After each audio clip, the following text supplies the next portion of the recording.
Imagine that sound, the soft, almost musical meow of a cat. A sound so familiar, so comforting, it feels like it has always been a part of our world.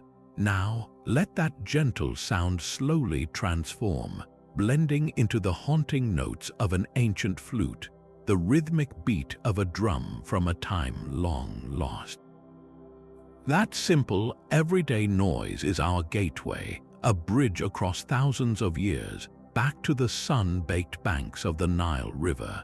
Because in the world of ancient Egypt, that familiar meow was not just the sound of a pet, it was a whisper of the divine, the voice of a goddess who watched over an entire civilization. Her name was Bastet, and she was far more than the cat-headed figure we might recognize from museum artifacts. She was a paradox, a being of immense power and gentle grace, whose story is one of the most fascinating transformations in all of mythology. We often think of ancient gods as unchanging, their stone faces frozen for eternity, but the story of Bastet shatters that illusion. It is a tale of dramatic evolution, a journey that mirrors the very history of Egypt itself. She began not as a graceful protector, but as a terrifying force of nature, a fierce lioness warrior, an embodiment of the sun's scorching wrath, a goddess so potent she was feared as much as she was revered. To truly understand Bastet is to witness this incredible metamorphosis, to follow her path from a symbol of raw, untamed power to the beloved guardian of the home, the protector of women and children, and the cheerful patron of music, dance, and joy. This is not just a story about a goddess changing her form. It is a story about how an entire civilization's relationship with the world, with nature, and with the divine evolved over centuries. So prepare to step into the golden light of the Egyptian sun.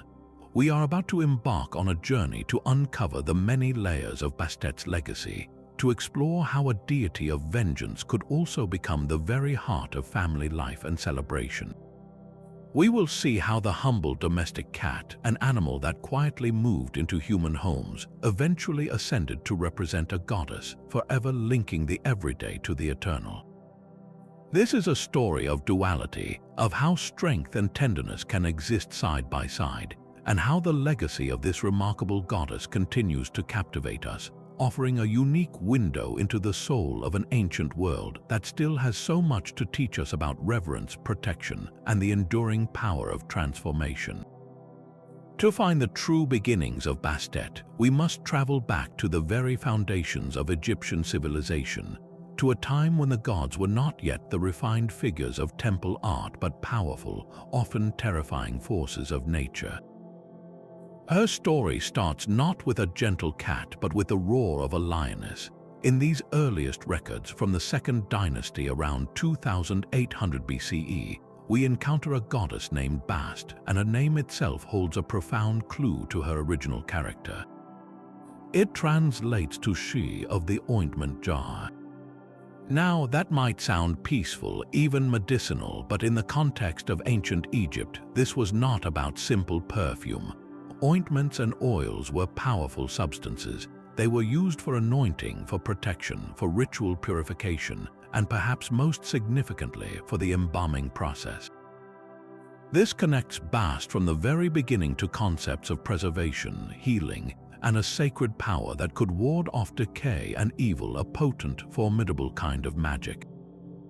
This early Bast was intimately linked and often outright merged with another fierce lioness deity, Sekhmet, the powerful one.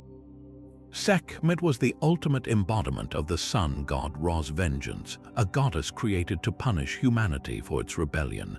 She was depicted as a woman with the head of a lioness, drenched in blood, breathing fire, a being of pure, unchecked fury. Bast in these early centuries shared this fearsome identity. She was not a separate, gentle figure but another aspect of the sun's destructive potential. Think of the Egyptian sun. It gives life, yes, but it can also scorch the earth, cause drought, and bring death. Bast was originally a part of that terrifying heat. She was a protector, but in the way a lioness protects her cubs, with ferocious, deadly violence against any threat. This duality is key to understanding her evolution. Both Bast and Sekhmet were seen as the Eye of Ra, a title for the daughters of the sun god who acted as his agents in the world. The eye could be a source of devastating plague and war, but it could also be appeased and transformed into a protective force. This inherent potential for both wrath and benevolence was baked into Bast's nature from the start. While Sekhmet remained largely the unsoftened warrior, Bast's path would gradually diverge. Her name, she of the Ointment Jar, already hinted at a gentler purpose. The very oils that could soothe the burns of the sun or preserve the body for the afterlife suggested a capacity for healing that lay within the fury. Her worship center, the city of Bubastis in the Nile Delta, was a lush, fertile region, a land of marshes and life, far from the harsh desert associated with Sekhmet. This geographical difference may have slowly influenced her character, pulling her away from pure destruction and toward a more balanced role as a guardian of the land and its people, setting the stage for her remarkable transformation. But to truly grasp the power Bastet held over the hearts and minds of the Egyptian people, we must leave the abstract world of theology and journey to a specific place, a city that was the very epicenter of her worship. This was Bast, known to the Greeks as Bubastis, a name that resonates with her own. Located in the fertile eastern Nile Delta, Bubastis was far more than just a city with a temple. It was a living testament to the goddess's importance, a pilgrimage site whose fame spread across the ancient world. Its strategic location on a network of waterways made it a thriving commercial hub, but its true significance was spiritual. For centuries, this was the beating heart of Bastet's cult, a place where her presence was felt so strongly that to walk its streets was to be in the company of the divine. The most vivid description we have of Bubastis in its prime comes not from an Egyptian priest, but from the Greek historian Herodotus, who visited Egypt in the 5th century BCE. While historians sometimes question his accuracy, his account paints a picture of such vibrant, intoxicating celebration that it's impossible to ignore. He described the Temple of Bastet as a masterpiece of design, though he noted it wasn't as massive as other Egyptian temples. Its unique charm lay in its setting. While most major temples were built on high ground, the temple at Bubastis was situated in the center of the city, but its foundation was excavated to lie at a lower level. From a distance, Herodotus wrote, you would see the city's rooftops, but as you drew closer, the temple would suddenly reveal itself in all its glory, a stunning sight of gleaming stonework adorned with elaborate carvings. A canal from the Nile surrounded it, creating a kind of sacred island, a secluded and peaceful sanctuary for the goddess. But if the temple was a place of serene beauty, the festival held there each year was anything but quiet.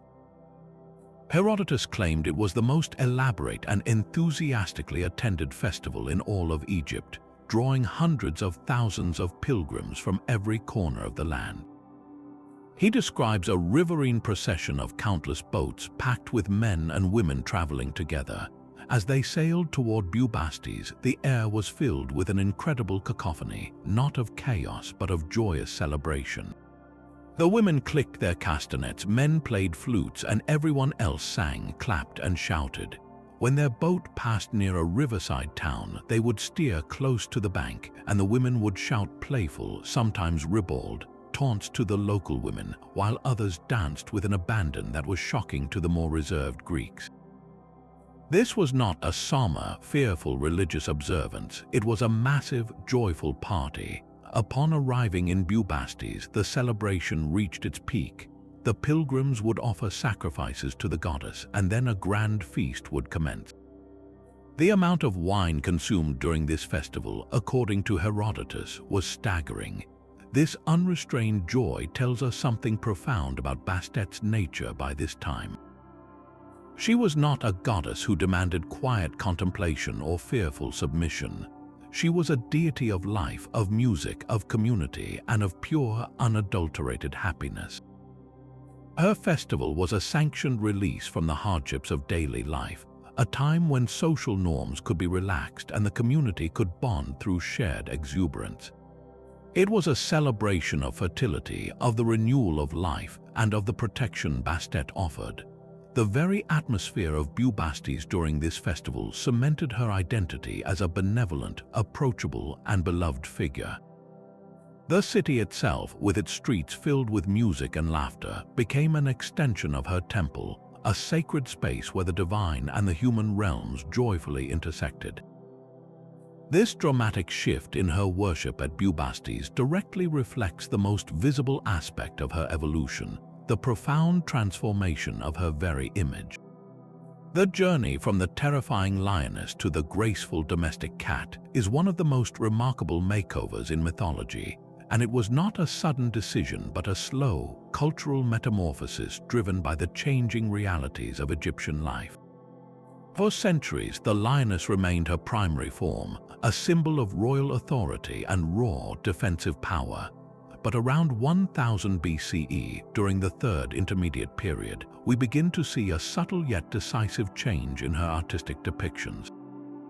The powerful, muscular build of the lioness gradually gives way to the slender, elegant form of a cat.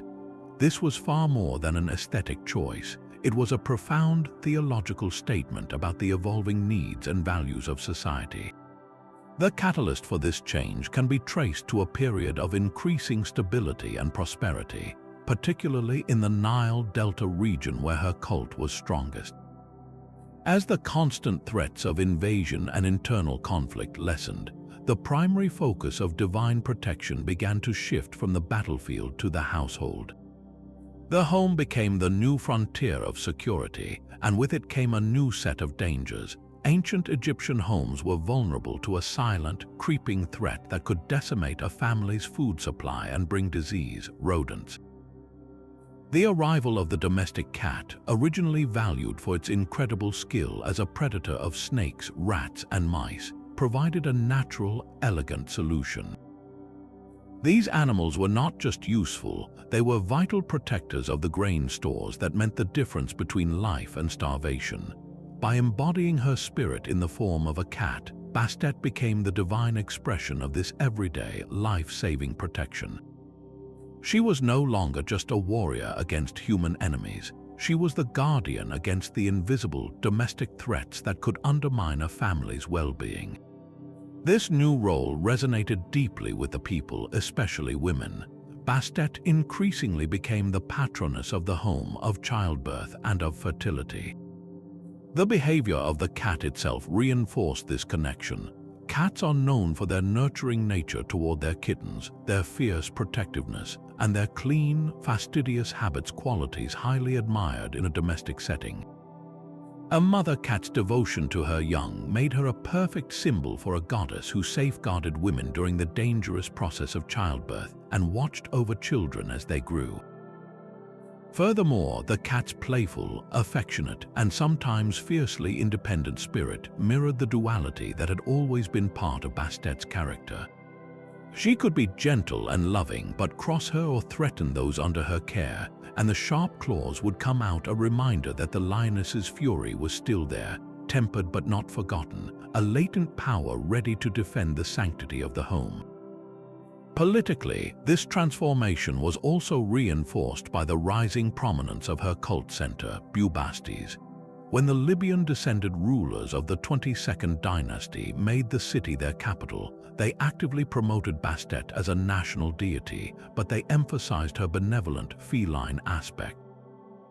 This was a strategic move. A goddess of the home and hearth was a unifying figure, a symbol of peace and prosperity that could help consolidate their rule over a unified Egypt. Promoting the cat iconography of Bastet was a way of signaling a new era of stability, where the fearsome lioness of war was less necessary than the nurturing cat of peace. This royal endorsement accelerated her popularity, solidifying her image in the minds of the people not as a distant, fearsome force, but as an intimate, accessible protector who was intimately woven into the daily rhythm of their lives. The humble cat, through its indispensable role in the household, had effectively tamed the sun god's fiery daughter, transforming her into a goddess whose power was felt not in the roar of battle, but in the quiet purr of a contented companion. To truly appreciate Bastet's place in the cosmic order of ancient Egypt, we must now turn our attention to her family, the divine network that defined her power and purpose. Like any royal lineage, the relationships among the gods were complex, often shifting with different regional traditions and historical periods. Yet, one connection remained constant and foundational. Bastet was, first and foremost, a daughter of the sun god Ra. This was not merely a title, it was the very source of her authority. As one of the eyes of Ra, she was an extension of his will, a celestial weapon he could unleash upon the world.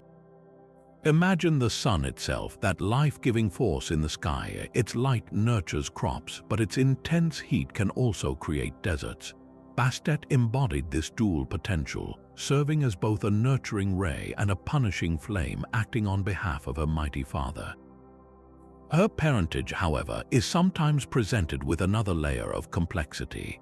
In certain theological systems from the city of Heliopolis, the creator god Autumn was considered the first being, who then gave rise to Shu and Tefnut, who in turn bore Jeb and Nut, and so on.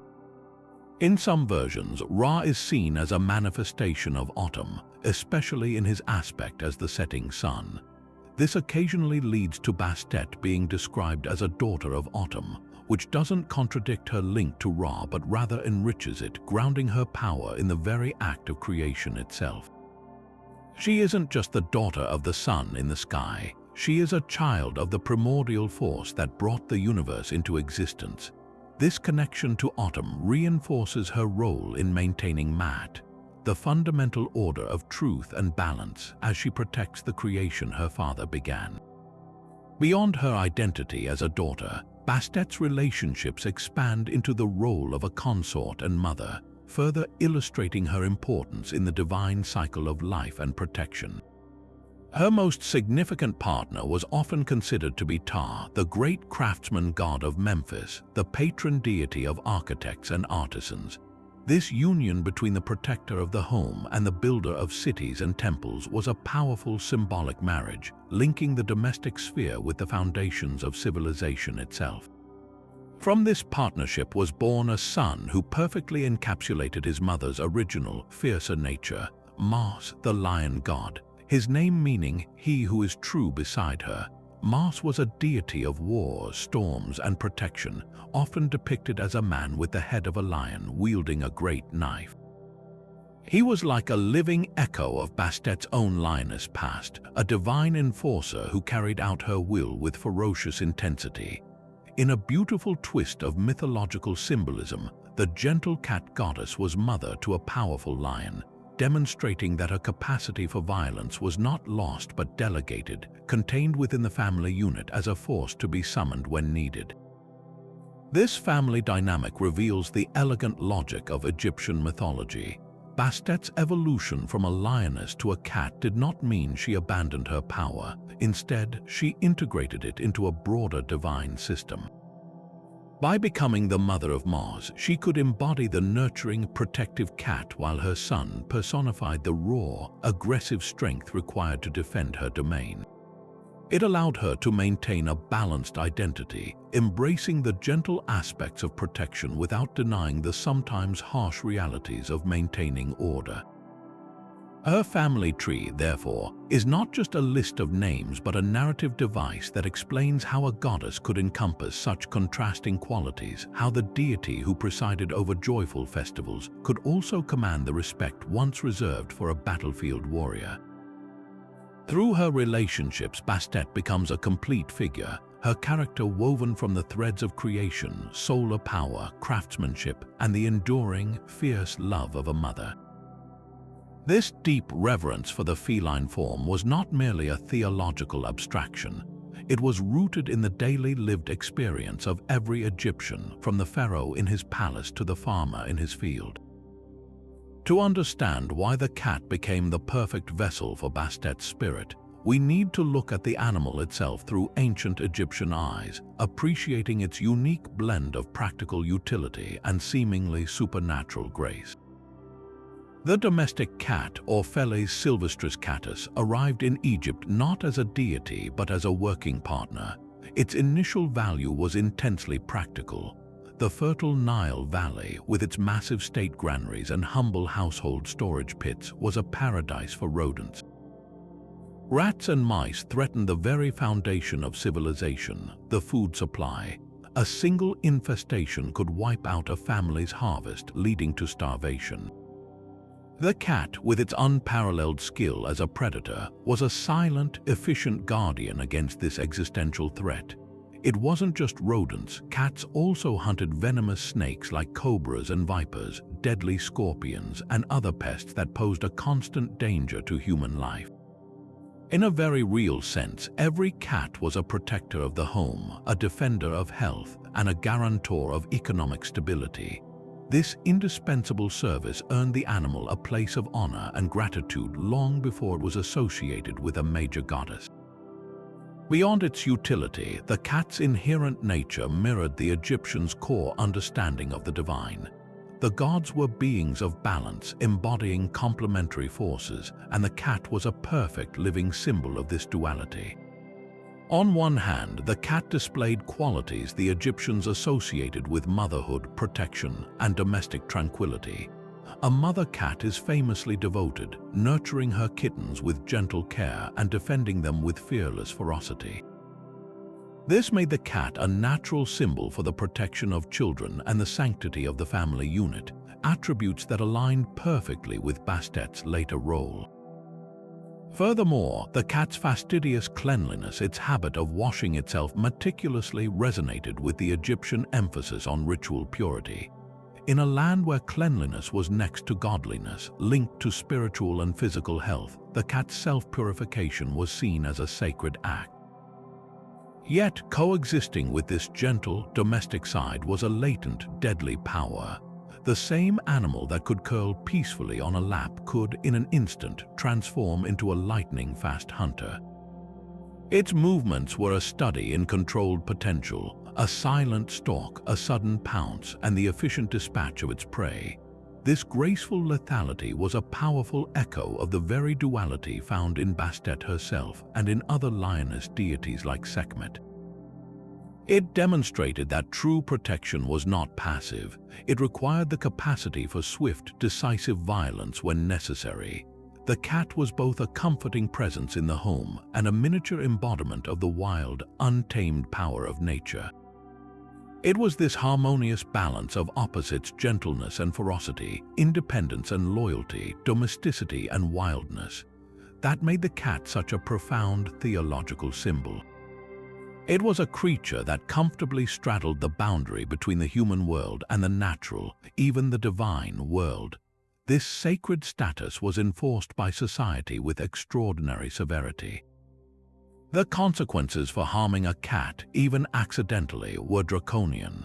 The Greek historian Diodorus Siculus recorded a startling incident from the 1st century BCE that illustrates the depth of this taboo. He wrote that a Roman merchant who had accidentally killed a cat was immediately set upon by an angry mob of Egyptians, and despite the personal appeals of a high-ranking official sent by the pharaoh Ptolemy XII, the crowd refused to relent. They executed the Roman on the spot, driven by a religious fervor that outweighed any fear of political repercussions. While historians debate the absolute historical accuracy of every detail, the story powerfully conveys a truth recognized by all ancient sources. To harm a cat in Egypt was to commit a sacrilege of the highest order. This protection was enshrined in law and custom. When a household cat died of natural causes, the family would enter a period of formal mourning, shaving their eyebrows as an outward sign of their deep grief. The body of the cat was not simply discarded, it was treated with reverence. Millions of cat mummies have been discovered in special cemeteries, particularly at Bastet's cult center in Bubastis. These animals were carefully embalmed and wrapped in linen, often with their faces painted on the wrappings, and buried with provisions for the afterlife, such as tiny mummified mice.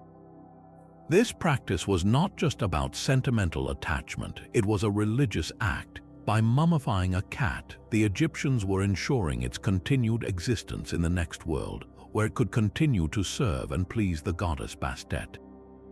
The scale of this practice was industrial, with special breeding programs likely in place to supply the demand for votive offerings, showing how the veneration of the cat was deeply embedded in both the spiritual and economic life of the nation.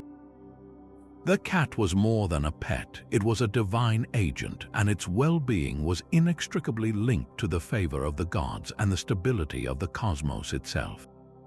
While the grand festivals at Bubastis and her cosmic family connections defined her public importance, for the average Egyptian, Bastet's most vital power was felt within the intimate space of their own home. Her role as a protector was not an abstract concept reserved for temples. It was a tangible, daily presence that offered safety and comfort against a world filled with unseen dangers. In an era without modern medicine or science, threats like sudden illness, the death of a child in infancy, or inexplicable misfortunes were often attributed to malevolent forces, evil spirits, curses, or the disfavor of a god. Against these invisible terrors, Bastet stood as a formidable shield. Her protective nature was multi-layered, extending from the physical walls of the dwelling to the most vulnerable members of the family. At its most fundamental level, Bastet was the guardian of the household itself. Just as a cat would patrol a home, its sharp ears and keen eyes detecting the slightest rustle of a rodent or the slither of a snake, Bastet was believed to patrol the spiritual boundaries of the dwelling. She warded off evil spirits and disease, which were often seen as one and the same. Amulets bearing her likeness, typically a cat or a cat-headed woman, were incredibly common. These were not mere decorations, they were functional tools of spiritual defense. A mother might place a small faience statue of Bastet in a child's room to ensure peaceful sleep free from nightmares, or a family might hang an amulet by the doorway, creating a barrier that harmful forces could not cross. The power of these objects was believed to be an extension of the goddess's own vigilant spirit, a constant, watchful eye that never slept. Her protection held a special significance for women and children who faced immense risks in ancient Egypt. Childbirth was a perilous journey for both mother and baby, with high rates of mortality. In these critical moments, women would fervently pray to Bastet, invoking her aspect as a nurturing mother. They saw in the care a cat shows her kittens a divine parallel to the protection they sought for their own newborns. Small votive statues called Bes and Tauret figures are often associated with childbirth, but Bastet's role was equally crucial. She was the protector who ensured the child survived not just birth, but the vulnerable early years of life. A charm or prayer to Bastet was a plea for health and longevity, asking the goddess to use her fierce nature to chase away the demons of disease that preyed upon the young. In this capacity, she became a deeply personal deity, a source of strength and solace for mothers navigating the anxieties of raising a family in a challenging world. This concept of personal guardianship extended beyond the home to individuals in their daily lives.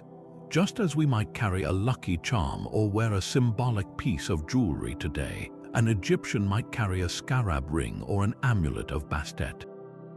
For a soldier heading into battle, an amulet of the lioness-goddess Sekhmet might be more appropriate, but for the challenges of everyday life, a long journey, a risky business deal, a confrontation, Bastet's protection was invoked. Prayers found on scraps of papyrus or inscribed on small stelae show people directly appealing to her for personal intervention. They asked for her to put a knife between them and their enemies, a phrase that beautifully captures her dual nature. It wasn't a request for aggressive violence, but for a defensive barrier, a sharp edge that would keep harm at bay. Much like a cat's extended claw is a warning and a defense rather than an unprovoked attack. This personalized devotion transformed Bastet from a distant national figure into an accessible, personal ally, a divine companion for life's journey. It is within the quiet, intimate spaces of the home where Bastet's influence truly came to life, transforming her from a grand state deity into a personal, ever-present companion for countless Egyptians. Her connection to fertility and childbirth is one of the most profound and deeply human aspects of her cult. In a time when the survival of a newborn was far from guaranteed, and the process of childbirth itself was a dangerous passage, the divine was not an abstract idea but a desperate and heartfelt plea for protection. Women across the social spectrum, from queens to farmers' wives, turned to Bastet as a divine midwife and a fierce guardian of new life. This role was powerfully symbolized by the very creature that represented her. One only needs to observe a mother cat with her kittens to understand the foundation of this belief. Her gentle cleaning, her patient nursing, and the ferocious way she will confront any threat to her litter made the cat a living, breathing emblem of maternal devotion. Egyptians saw in this everyday miracle a reflection of Bastet's sacred duty. This was not a passive form of worship, it was an active partnership. Women would have owned small amulets or statuettes of Bastet, often depicting her as a cat with a litter of kittens nestled at her feet. They might wear such an amulet during pregnancy or place it in the room where they would give birth, creating a sacred space under the goddess's watchful eye. Prayers inscribed on simple stone slabs left at temples, known as votive stelae, reveal the raw, personal nature of these appeals. A woman might inscribe a plea like, "O Bastet, may you grant me a son," or "May you keep my child safe from the afflictions that stalk the night."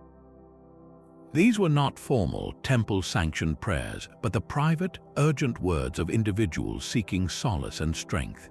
They saw Bastet as a goddess who understood the vulnerabilities of motherhood because she herself was the ultimate mother, caring, protective, and endowed with the power to ensure life flourished. Her domain extended beyond the moment of birth to encompass the entire well-being of the family unit. As the protector of the household, she was the guardian of domestic harmony and joy. This connects directly to her other celebrated aspect as a goddess of music, dance, and celebration. The raucous festival at Bubastis described by Herodotus wasn't just a public spectacle, it was a manifestation of the joy she was believed to bring into the home. The music of the sistrum, a sacred rattle often associated with her and other goddesses like Hathor, was not merely for temple ceremonies. Its soothing, rhythmic sound was thought to appease deities and ward off evil spirits, making it a tool for creating a peaceful, protected domestic atmosphere. A mother might gently shake a sistrum to calm a fretful child, an act that was both practical and deeply spiritual, invoking Bastet's presence to fill the room with safety and contentment. This blend of the protective and the joyful is what made Bastet so uniquely integral to daily life. She wasn't a stern, distant judge but a benevolent force who presided over the simple, precious moments that defined human existence. The safety of a sleeping child, the warmth of a shared meal, the laughter that echoed within the home's walls.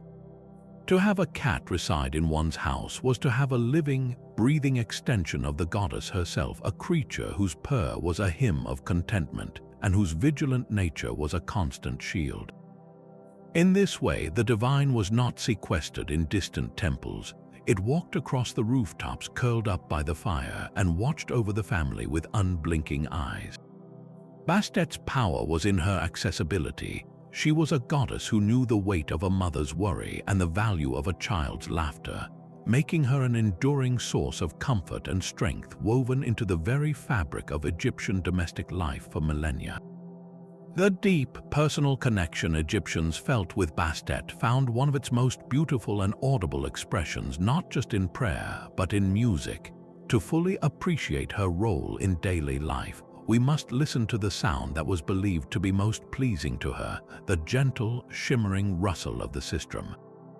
This was not merely a musical instrument, it was a sacred tool, a powerful symbol, and a direct conduit to the divine. Crafted from bronze or even precious metals for temple use, the sistrum had a distinctive shape that itself was rich with meaning.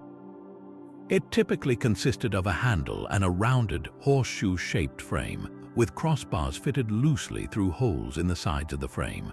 Strung onto these crossbars were small metal discs or loops that would slide and clatter together when the instrument was shaken.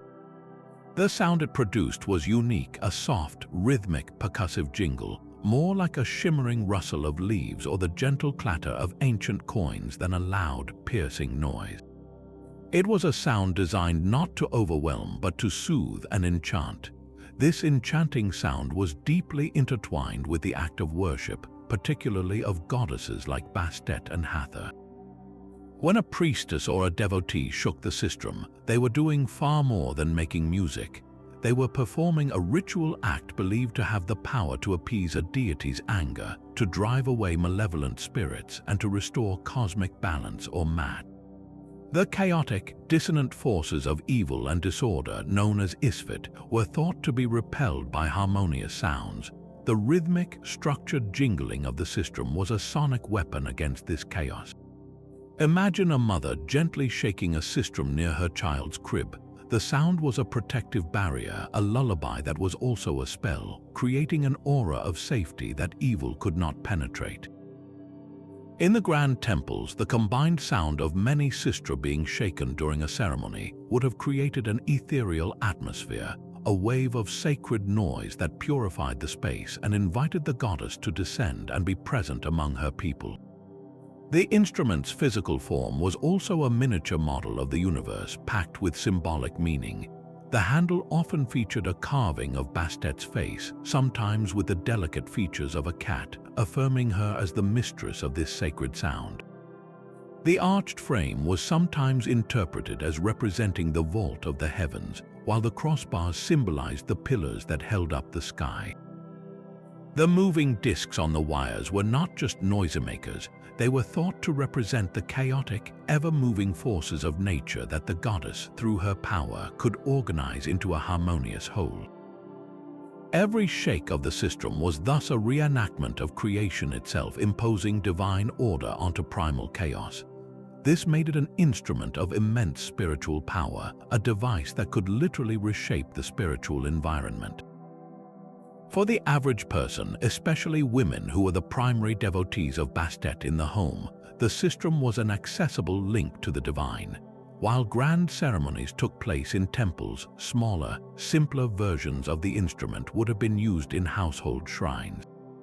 The act of shaking it during a private prayer was a way to actively participate in the protection of the home, to literally make the presence of the goddess audible and tangible.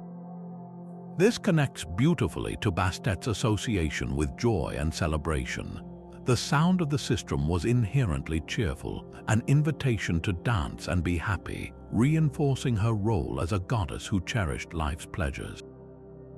The instrument, therefore, perfectly encapsulated her dual nature. Its soothing sound embodied her protective, maternal warmth, while its function as a tool to ward off evil echoed the latent power of the lioness that always lay just beneath her gentle, feline exterior. In the sound of the sistrum, one could hear the entire essence of Bastet, a goddess who protected through joy, who wielded power through harmony, and whose presence was a constant, comforting music in the lives of those who worshipped her. To fully grasp the complex nature of Bastet, we must shine a light on a most critical and defining relationship, her role as the daughter of the mighty sun god Ra. This connection is the very source of her power, the lens through which her seemingly contradictory qualities of gentleness and ferocity finally make perfect sense. She was not merely a goddess who happened to be related to Ra. She was an extension of his will, a living instrument of his power, known by the formidable title of the Eye of Ra. This title is perhaps the most important key to unlocking the mystery of her dual identity. In Egyptian mythology, the Eye of Ra was not a passive organ of sight, but an active, independent force that the sun god could send out into the world to enact his judgment. It was a concept of divine power that was inherently versatile, capable of immense benevolence and terrifying destruction, depending on the circumstances. The eye could be a life-giving warmth or a scorching plague, a protective guardian or an unstoppable avenger. This is where the fascinating contrast between Bastet and the goddess Sekhmet comes into sharp focus. While we often think of them as separate deities in the grand scheme of Egyptian theology, they were two sides of the same divine coin, two different manifestations of the same fundamental power of the Eye of Ra. Sekhmet, whose name means the powerful one, was the embodiment of the eye in its most unrestrained, wrathful form. She was the lioness of vengeance created by Ra to punish a humanity that had rebelled against him.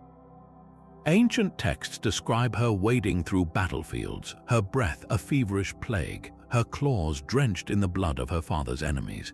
She was a goddess of such pure, concentrated fury that once unleashed, even Ra himself struggled to call her back, eventually resorting to tricking her with a lake of beer dyed red to look like blood to quell her rampage. Sekhmet represented the sun at its most merciless, the unforgiving heat of the midday sun that could wither crops and bring drought, an unstoppable force of divine retribution. Bastet, in her original lioness form, shared this fierce aspect. For much of early Egyptian history, the distinction between Bast and Sekhmet was blurry at best. They were both lioness warriors, both eyes serving Ra's will with brutal efficiency. But as Egyptian society evolved, so too did the expression of Bastet's power. Her transformation into a cat was not a denial of her connection to the Eye of Ra, but a refinement of it. She became the eye in its pacified, protective state. Think of the sun's journey across the sky. Sekhmet is the scorching, midday blaze, while Bastet is the warm, life-giving light of the morning sun, or the gentle, fading glow of the evening that allows for rest and comfort. She retained the latent power of the lioness, the capacity for fierce defense, but it was now tempered, controlled, and directed toward safeguarding rather than annihilating. She was the protector of the home and the nation, the goddess who used her power to ward off evil spirits and illness, a far cry from the goddess who brought plague. This duality can be understood as a divine response to the needs of humanity. The Egyptians recognized that the world required balance or mat. There were times when the fierce, destructive power of Sekhmet was necessary to destroy chaos and rebellion. But a society cannot live under constant, unrelenting fury. For daily life to flourish, for families to feel safe, for joy and music to exist, a gentler, more approachable form of protection was required. This was Bastet's evolved role. She was the eye that had been appeased, soothed, and brought back into the home. The sistrum shaken in her honor was not just a musical instrument.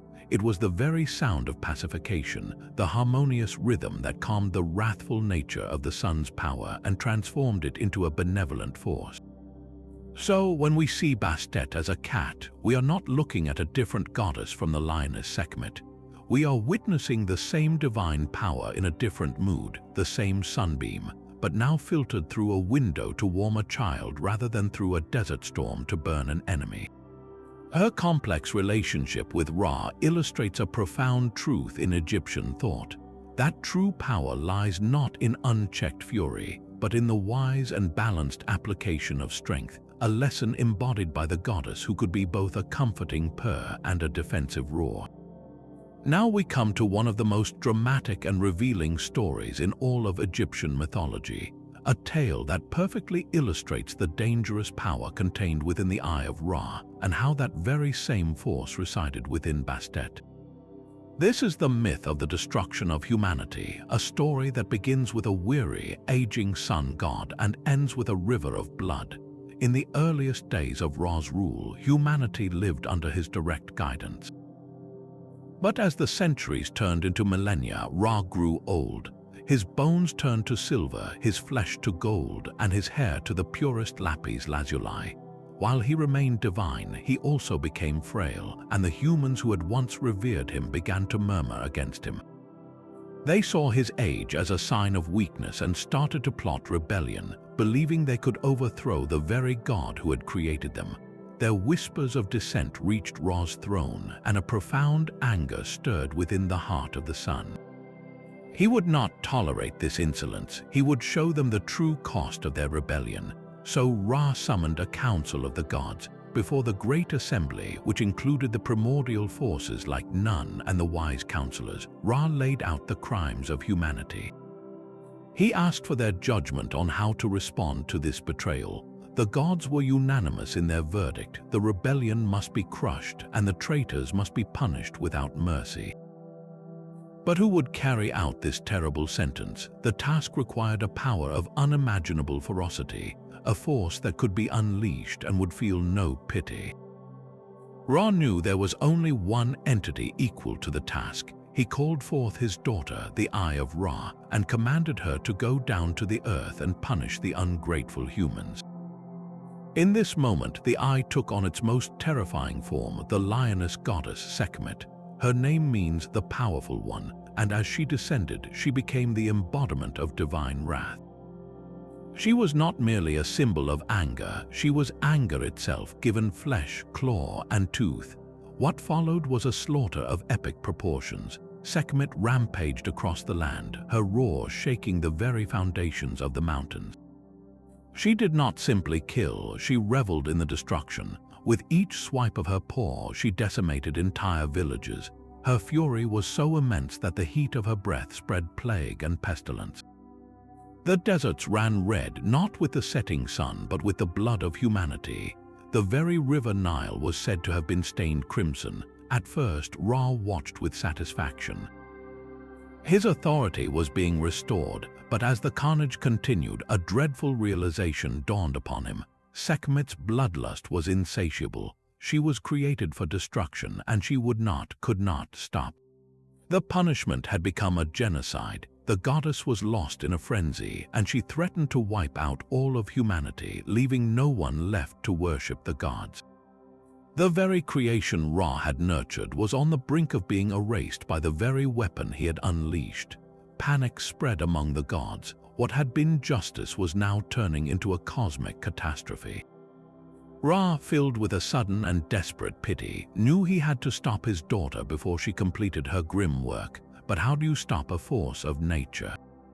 You cannot command a hurricane to cease, you must divert it. So Ra and the gods devised a cunning plan, a trick that relied on Sekhmet's own single-minded nature. They commissioned the swiftest messengers to travel to the island of Elephantine, a place famous for its red ochre. There they gathered a vast quantity of this earthy red pigment. Meanwhile, throughout the land of Egypt, the priestesses and servants of the gods brewed a massive quantity of beer, 7,000 jars in total. They mixed the blood-red ochre into the beer, transforming the golden liquid into a deep, murky crimson that looked exactly like blood. Under the cover of darkness, they poured this lake of red beer across the fields where Sekhmet was due to continue her rampage at dawn. As the first light touched the land, the lioness-goddess arrived, her jaws still caked with the gore of the previous day's killing. She saw the fields flooded with what she believed was a fresh sea of blood, a gift left for her by the gods. A savage joy filled her. She bent down and began to drink, lapping up the intoxicating liquid with great, thirsty gulps. She drank and drank, consumed by the illusion of her victory. But the beer was strong and the red ochre was heavy. Her head grew fuzzy, her limbs grew weak, and eventually she stumbled, collapsing into a deep, stupefied sleep. When she awoke, the burning fury had left her. The rage was gone, replaced by a gentle, placid contentment. She had been pacified. In this transformed state, she was no longer Sekhmet the destroyer. She had become Hathor, the goddess of love, beauty, and music. In some versions of the myth, she returned to Ra as a gentler form of the Eye, a form we would recognize as Bastet. This myth is absolutely critical to understanding Bastet's true nature. It demonstrates that the capacity for the same world-ending fury was always present within her. The difference between Sekhmet and Bastet is not a difference in kind, but a difference in state. Sekhmet is the eye of Ra unleashed, the power without restraint. Bastet is the eye of Ra pacified, the same immense power brought under control, soothed, and directed toward protection rather than annihilation. Every time a priestess shook a sistrum in Bastet's honor, the soothing sound was a reenactment of this very myth. It was the sound of appeasement, the harmonious rhythm that kept the goddess's wrath at bay and ensured her power remained benevolent. The story explains why the Egyptians were so fervent in their worship of Bastet with music and celebration. It was not just about asking for favors, it was about maintenance. It was about actively ensuring that the gentle cat who guarded their homes never again awakened as the blood-drenched lioness who once nearly destroyed the world.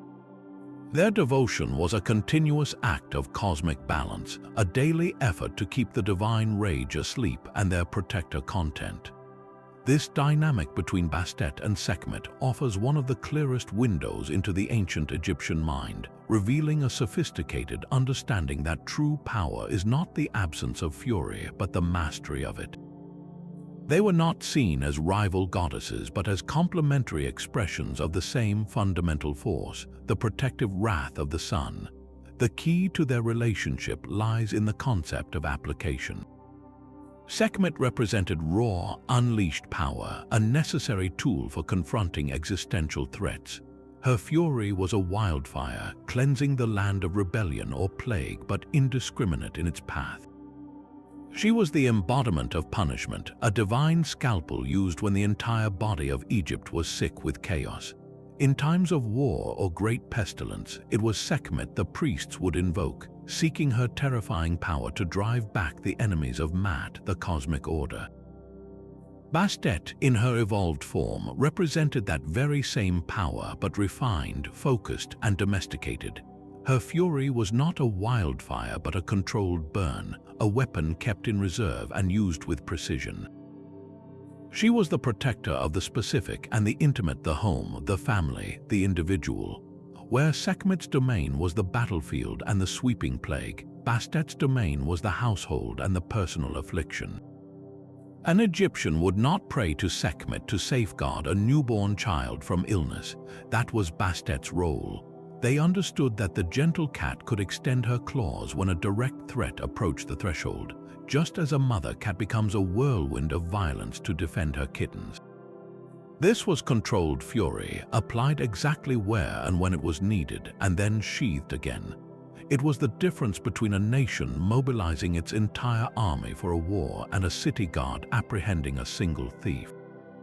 Both are expressions of protective force, but one is vast and overwhelming, while the other is targeted and proportional. The Egyptians did not view one goddess as good and the other as evil. This was a practical theology born from observing the natural world. They saw the same duality in the sun itself. The sun gives life, allowing crops to grow and warming the land, but it can also bring drought and death with its unrelenting heat. Sekhmet was the scorching, midday sun that could punish the land, while Bastet was the warm, life-giving sun of the morning or the gentle, benevolent sun of the evening. Both were essential aspects of the same celestial body, just as both goddesses were essential aspects of divine protection. A society needed Sekhmet's overwhelming force to survive invasions and maintain cosmic order against colossal threats like the chaos serpent Apep. But a society could not live permanently under that level of intensity. For daily life to be livable, for communities to flourish, the gentler, more focused protection of Bastet was required.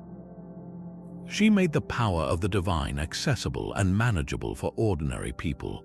This balance was actively maintained through ritual and worship. The Egyptians believed that by honoring Bastet with music, dance, and celebration, they were actively participating in keeping her benevolent aspect dominant. The shaking of the sistrum was not just a pleasant sound, it was a magical act of pacification, a continuous effort to soothe the latent wrath within the eye of Ra and ensure it remained in its protective, cat-like form. Conversely, in times of great crisis, rituals to awaken Sekhmet's fury would be performed.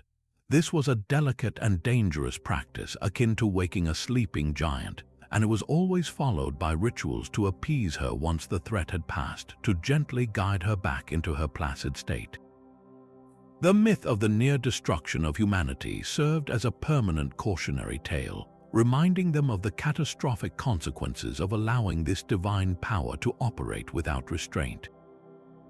In worshipping both goddesses, the Egyptians were practicing a form of spiritual equilibrium, acknowledging that the world required both the lioness's roar and the cat's purr, and that their civilization's survival depended on knowing when to invoke each. Yet, to truly comprehend the scale of her devotion, we must travel in our minds to the banks of the Nile during the annual festival, an event so spectacular it captivated the imagination of the Greek historian Herodotus centuries later. He described a pilgrimage of unparalleled enthusiasm, a river of humanity flowing toward the sacred city of Bubastis. The journey itself was a celebration. From villages and towns across Egypt, hundreds of thousands of people would gather, packing into a flotilla of wooden boats that choked the waterways. The air was thick with anticipation and the sound of 1,000 different rhythms. Women filled the boats with the sharp, metallic click of castanets, while men played haunting melodies on flutes. Others beat drums, clapped their hands, and raised their voices in songs dedicated to the goddess. It was a moving symphony of joy, a cacophony that announced their approach long before their boats came into view. As this vibrant procession sailed along the Nile, it would pass by other settlements nestled on the riverbanks. Here, the festival took on a wonderfully playful, almost mischievous character. The pilgrims would steer their vessels close to the shore, and the women on board would engage in a lively, shouted exchange with the local women watching from the land. Herodotus notes these exchanges were not polite greetings. They were full of playful taunts and good-natured, sometimes ribald, jesting. Some women on the boats would stand and dance with an uninhibited energy that the more reserved Greeks found shocking. This was not a solemn, silent march to a temple. It was a rolling, laughing, musical party that swept across the delta, gathering momentum and participants with every mile. Upon finally reaching the outskirts of Bubastis, the celebration erupted into a full-blown carnival.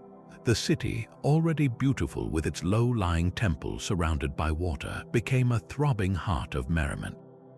The primary religious act was the offering of sacrifices to Bastet, but the atmosphere was far from somber. Then came the feasting. Herodotus emphasizes the staggering quantity of wine consumed during this festival. This was not a quiet sip of sacramental wine. It was a widespread communal indulgence. The social norms of the day were deliberately relaxed, allowing for a collective release from the daily burdens of life. This sanctioned excess was a crucial part of the ritual. It was an expression of abundance, of gratitude for the fertility that Bastet represented, and a way to achieve a state of joyful ecstasy that brought the worshippers closer to the goddess's own spirited nature. The immense scale of the crowds, the unrestrained music and dancing, and the rivers of wine all point to a deity who was celebrated with a unique kind of affection. This was not the fearful worship offered to a distant, judgmental god. The festival of Bastet was an outpouring of genuine love and joyous reverence for a goddess who was seen as approachable, who cherished life's pleasures, and who protected the very things that made life worth living: home, family, music, and community. For a few days each year, the entire city of Bubastis became a physical manifestation of her divine presence, a place where joy was a form of prayer, and the sound of laughter was the most acceptable offering. This incredible spectacle cemented her status not as a grim enforcer of divine will, but as the benevolent heart of a civilization, a goddess who understood that protection was not just about safety from harm, but about the preservation of happiness itself.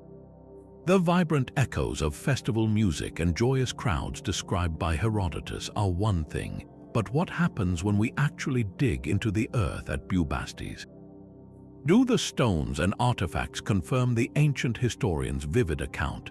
The answer is a resounding yes. modern archaeology has peeled back the layers of time at the site of Bast, revealing a city that was for centuries a sprawling monument to a single goddess. The excavations, particularly those led by the Egyptian Egyptologist Edward Naville in the late 19th century, uncovered the skeleton of the temple complex itself. While the grand structures are now largely ruins, their foundations tell a story of immense scale and devotion. The layout aligns remarkably well with Herodotus's description. The temple was indeed situated in a hollow at the city's center, and the remains of the canal that once formed a protective moat around the sacred precinct are still visible. Walking through the site today, you can trace the outlines of the massive enclosure walls, getting a sense of the secluded sanctuary that would have suddenly revealed itself to approaching pilgrims, just as the Greek writer claimed. But the true magnitude of Bastet's worship is not found in the temple's foundations alone. It is in the countless objects left behind by her followers. The grounds of Bubastis were a treasure trove of devotional art. Archaeologists have unearthed hundreds of thousands of artifacts, most notably bronze statues and figurines of cats and the cat-headed goddess. These were not grand, royal commissions meant for a pharaoh's tomb, but rather the votive offerings of ordinary people. A farmer hoping for a good harvest, a woman praying for a healthy child, a merchant seeking protection on a journey. Each would have purchased a small, mass-produced bronze cat from workshops near the temple and offered it to Bastet. The sheer volume of these statues is staggering. They were found buried in great caches, often stacked neatly in pits, suggesting a practice where older offerings were ritually interred to make room for new ones. This immense production line of devotion speaks to a cult that was deeply integrated into the everyday life and hopes of millions of Egyptians over many centuries. Perhaps the most poignant and famous discoveries, however, are the cat cemeteries. Just beyond the temple walls, archaeologists found vast necropolises dedicated solely to felines. These were not mere dumping grounds for dead animals, they were sacred burial sites. When a cat died, especially one that had lived within the temple precinct as an embodiment of the goddess, it was treated with the same reverence as a high-ranking human. The animals were carefully mummified, their bodies dehydrated with natron salt, anointed with oils, and wrapped in intricate linen bandages. Sometimes their faces were painted onto the wrappings with black ink, giving them a lifelike appearance for the afterlife. Tiny, elaborate sarcophagi made of wood or even bronze were crafted for the most esteemed temple cats, but the scale is what truly overwhelms the imagination. Estimates suggest that at the height of Bastet's popularity, hundreds of thousands, if not millions, of cats were mummified and buried in the catacombs around Bubastis. This practice raises a fascinating and somewhat dark question about the nature of ancient religious economics. How could the temple possibly supply enough cats to meet the overwhelming demand from pilgrims seeking a direct connection to the goddess? The evidence points to a highly organized industry. It is believed that the temples operated special catteries, breeding cats specifically for the purpose of mummification and sale as votive offerings. Pilgrims would travel to Bubastis, purchase a mummified cat much like a modern visitor might buy a souvenir, and offer it to the priests who would then inter it in the sacred catacombs with the appropriate rituals. This ensured a constant supply and allowed every devotee, regardless of their wealth, to participate in this profound act of worship. In some cases, however, investigations using modern technology like CT scans have revealed a sobering truth. Some of the linen bundles contained only partial remains of cats or even just a few bones carefully arranged to feel complete. This suggests that at peak times the demand may have outstripped the supply, leading to practices that prioritize the symbolic act over the literal one. Yet, even this reveals the immense power of the belief. For the worshipper, the intention and the ritual were what mattered most, a tangible expression of their desire to please the goddess and secure her protection. The archaeological record at Bubastis, therefore, gives us something far more valuable than just confirmation of ancient texts. It provides a silent, powerful testimony to the emotional and spiritual world of the average Egyptian. Each small bronze statue, each carefully wrapped mummy, represents a single moment of hope, fear, gratitude, or love. Together, they form a mountain of faith, a physical manifestation of a relationship between a people and their goddess that lasted for more than 2 millennia. The stones of the temple may be silent, but these countless offerings still speak, telling a story of devotion on a scale that is almost difficult to comprehend, proving that Bastet was not just a figure in myth, but a living presence in the hearts of those who sought her grace. This meticulous process of preserving a cat for its journey to the afterlife gives us a profound insight into the Egyptian mindset, but to grasp the true scale of the devotion, we must shift our perspective from the individual mummy to the unimaginable collective.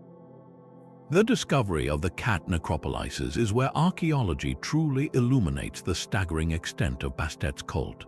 Throughout the 19th and 20th centuries, as explorers and archaeologists began excavating around the ancient sites of Bubastis and other cult centers like Saqqara, they made a discovery that was both awe-inspiring and sobering. They uncovered vast underground catacombs, long, dark tunnels carved into the limestone bedrock, and these tunnels were not empty. They were packed from floor to ceiling with the mummified remains of cats. The numbers are almost beyond comprehension. A single tomb at Beni Hassan was reported to contain an estimated 80,000 cat mummies. At the site of Bubastis itself, excavators unearthed so many that at one point, an entire shipment of over 180,000 cat mummies was sent to England to be processed into fertilizer for the fields. This was not a rare practice, it was an industry of devotion on a scale that is difficult to fathom. The existence of these millions of mummies leads to one of the most complex and debated aspects of Bastet's worship, the industry of sacred animals. How does a temple supply an endless demand for mummified cats from hundreds of thousands of pilgrims each year? The evidence strongly suggests that temples operated large-scale catteries, essentially sacred breeding facilities where cats were raised specifically for the purpose of becoming votive offerings. For a pilgrim traveling to Bubastis, purchasing a mummified cat from the temple priests was the most direct way to make an offering to the goddess. It was a tangible act of piety, a physical representation of a prayer for protection, good health, or fertility. The cat acted as a messenger, carrying the devotee's plea directly to the goddess in the afterlife. This created a constant high demand, and the temple infrastructure evolved to meet it. This practice, however, raises challenging ethical questions from a modern viewpoint. While the Egyptians held cats in the highest esteem, the sheer volume of mummies suggests that many of these animals lived short lives, destined for ritual sacrifice. Egyptologists believe that when a cat was chosen as an offering, its death was not a cruel act but a sacred transition. The animal was not killed in a manner we would associate with sacrifice. Instead, it was often euthanized in a way considered humane for the time, perhaps by poison or a swift breaking of the neck, ensuring it could be offered to the goddess in a pristine state. For the ancient Egyptian, this was not a dismissal of the cat's sacred value but the ultimate expression of it. The cat was being elevated from a mundane existence to an eternal role as a divine servant and a vessel for human prayer. Modern technology has allowed us to peer inside these linen-wrapped bundles without disturbing them, revealing even more nuanced details. Computed tomography or CT scans of cat mummies have shown a surprising variety of content. While many contain the complete, carefully arranged skeleton of a cat, others tell a different story. Some contain only partial remains, a few bones artfully arranged to give the impression of a whole animal. Others hold the skeletons of much younger kittens, and some even contain the bones of wild cats or other small animals. This evidence points to a system that was sometimes stretched to its limits. During peak festival seasons, the demand for mummies may have surpassed the supply from the temple catteries. leading priests to create symbolic mummies that honored the intent of the offering even if the physical reality was different. For the pilgrim, the power lay in the act of devotion itself. The symbolic value of the mummy, blessed by the priests and accepted by the temple, was what truly mattered.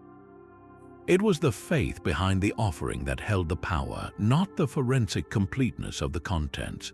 This immense practice of mummification was therefore far more than a quirky ancient habit. It was the physical manifestation of a deep and enduring relationship between a people and their goddess.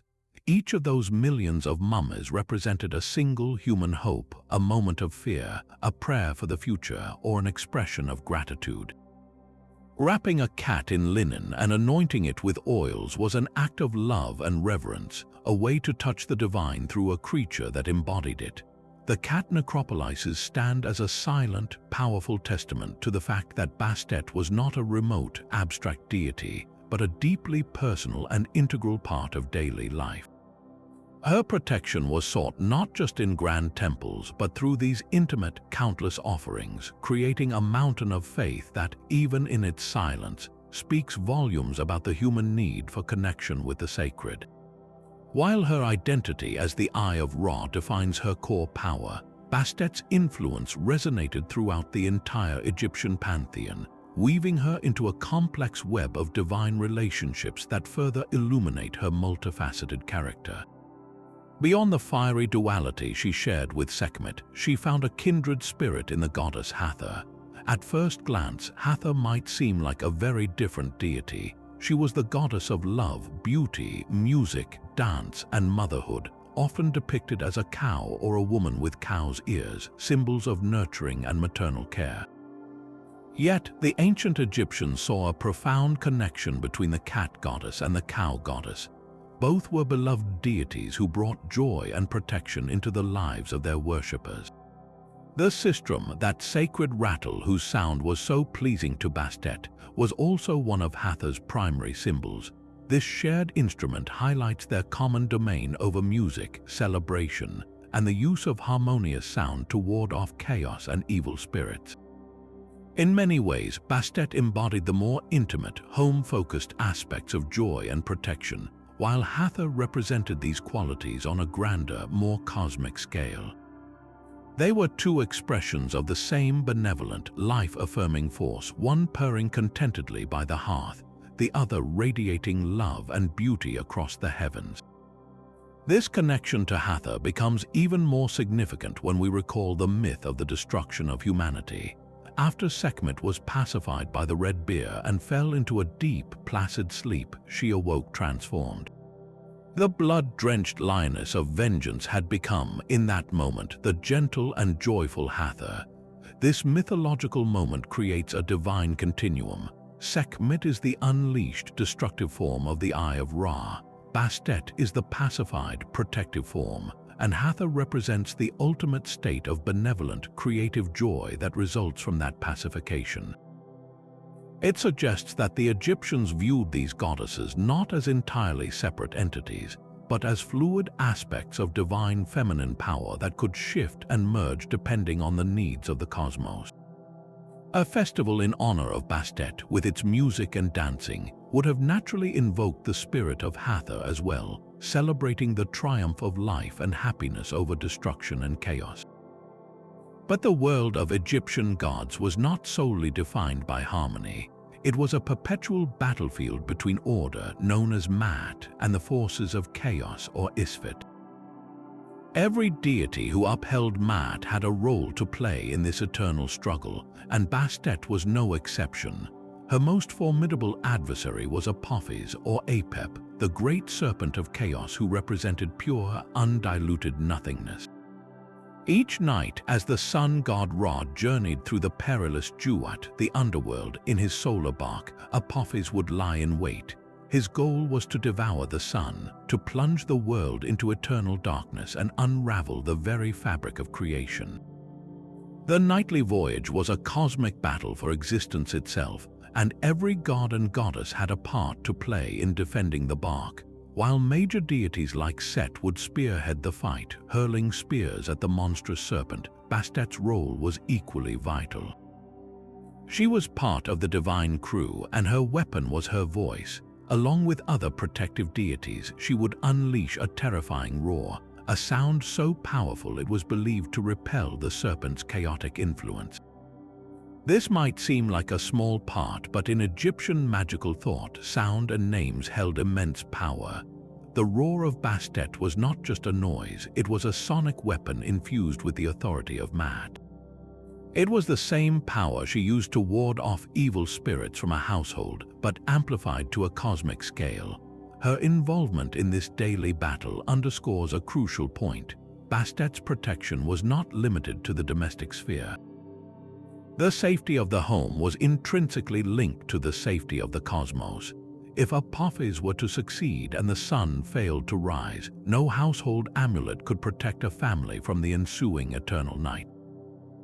Therefore, the goddess who guarded the threshold of every home also stood vigil on the threshold of existence itself, using her fierce nature to ensure the sun would rise another day, guaranteeing the continuation of life, music, and joy for the world she cherished. Her fight against Apophis demonstrates that her gentle, caring nature was backed by a courage and power that was essential for the survival of the universe. This protective role also brought her into a fascinating, though less direct, relationship with other warrior deities. While she evolved away from Sekhmet's unrestrained wrath, she was still considered a martial goddess, particularly in her earlier lioness form. This aspect connected her to gods like Mars, her own son, who carried on her legacy of fierce battlefield protection. But it also created a symbolic alliance with a perhaps unexpected god, Bes. Bes was a unique figure in the Egyptian pantheon, a dwarf god with a leonine face, often depicted sticking out his tongue and brandishing a knife. Unlike the serene, idealized gods, Bes was grotesque and confrontational. His role was to protect the home, specifically from nightmares, evil spirits, and the dangers of childbirth. In this, he and Bastet were partners. While Bastet offered a more generalized, graceful protection, Bes was the frontline defender against immediate, tangible threats. He was the god you would invoke to scare away a demon lurking in the dark, his frightening appearance serving as a weapon against fright itself. Together, Bastet and Bes formed a comprehensive divine security system for the household. She provided the overarching, benevolent aura of safety, while he handled the gritty, hands-on combat against the forces that sought to invade that sanctuary. Through these intricate relationships, we see that Bastet was never an isolated figure. Her identity was shaped by her connection to the nurturing joy of Hathor, defined by her opposition to the cosmic chaos of Apophis, and complemented by the fierce domesticity of Bes. She existed within a delicate ecosystem of divine powers, each relationship highlighting a different facet of her complex nature.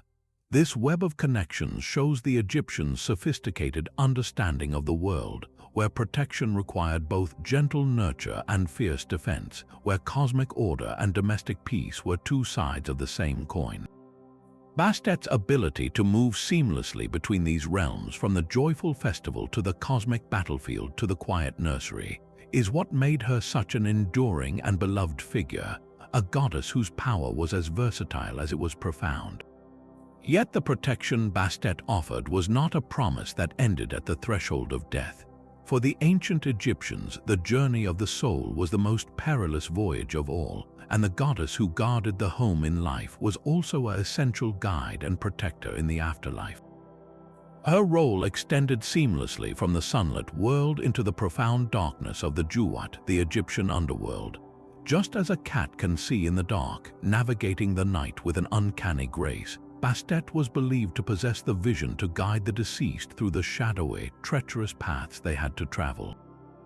The same fierce spirit that warded off snakes and scorpions from a family's home was now invoked to defend the vulnerable soul from the demons and monstrous entities that lurked in the netherworld. This belief was made tangible through the objects placed within the tomb, Among the many amulets carefully arranged on a mummy's wrappings, those connected to Bastet held a special significance. A small faience statue of a seated cat or a pendant depicting the goddess in her feline form was not merely a sentimental token, it was a functional piece of spiritual equipment. The Egyptians viewed the afterlife as a mirror of the living world, but one fraught with greater dangers. The amulet was a conduit for the goddess's power, a permanent physical plea for her vigilance. It served as a divine beacon, assuring the deceased that they were not alone on their journey. The protective energy that had once filled their home would now accompany them, a constant, familiar presence in the alien landscape of the duat. This practice shows a profound continuity in their beliefs. The relationship with the divine was a lifelong bond that death itself could not sever. Her protection was particularly crucial during the soul's confrontation with the greatest challenge of the underworld, the weighing of the heart ceremony. In the Hall of Two Truths, the deceased's heart would be placed on a scale against the feather of Maat, the principle of truth and cosmic order.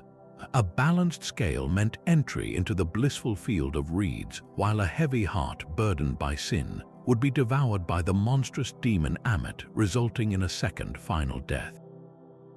While other deities like Anubis presided over the scales and Thoth recorded the result, the presence of protective gods was vital. Bastet, often depicted among the 42 assessor gods in the hall, was believed to act as an advocate for the deceased. Her role was to stand against the forces of chaos and falsehood that might try to unjustly tip the scales. As a goddess who embodied the defense of Maat against the serpent Apophis each night, she was a powerful ally in this ultimate judgment.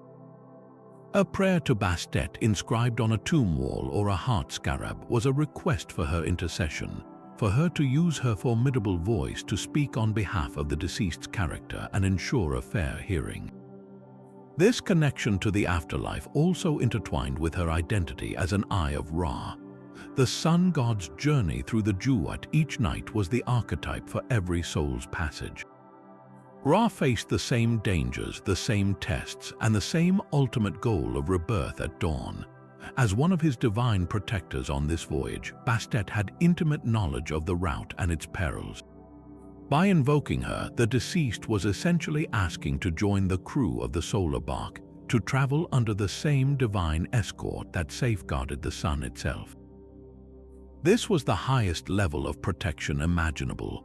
It transformed the lonely, frightening journey of the dead into a shared pilgrimage alongside the gods. The goddess who helped ensure the sun's rebirth each morning could therefore also guarantee the rebirth of the human soul into the afterlife. Her power over life and death was not a contradiction but a complete cycle. She protected the cradle and the tomb, the first breath and the journey beyond the last, embodying the eternal hope that the nurturing care which defines a good life would also pave the way to a peaceful eternity. But even the most enduring traditions are subject to the relentless tide of history, and the vibrant cult of Bastet, which had flourished for nearly 3,000 years, was not immune to the seismic shifts that would reshape the ancient world. The first major challenge to her prominence began not with a dramatic collapse, but with a gradual erosion of Egyptian sovereignty. The conquest of Egypt by the Persian Empire under Cambyses in 525 BCE marked a critical turning point. While the Persians were often tolerant of local religions, their rule introduced a foreign administration that did not share the same deep cultural reverence for Egyptian deities. The pharaoh was no longer an Egyptian god-king but a subordinate to a distant emperor. This political shift had a direct impact on state-sponsored religion. The flow of royal resources and patronage that had sustained the great temples of Bubastis and others began to dwindle.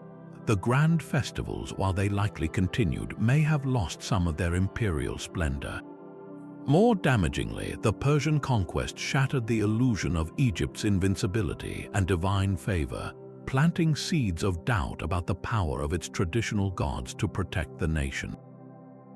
The next wave of change arrived with Alexander the Great's conquest in 332 BCE, which ushered in the Ptolemaic period. The Greeks, unlike the Persians, did not simply rule from a distance. They settled in Egypt, founded a new capital at Alexandria, and brought their own rich pantheon of gods. The Ptolemies, in a shrewd political move, did not outright suppress Egyptian religion. Instead, they pursued a policy of syncretism, merging Greek and Egyptian deities to create a unified cultural fabric for their kingdom. This is when we see the emergence of hybrid gods like Serapis, a blend of Osiris and Apis with Greek gods like Zeus and Hades. For Bastet, a similar fusion occurred. The Greeks saw in her a parallel to their own Artemis, the virgin huntress, goddess of the moon and the wild.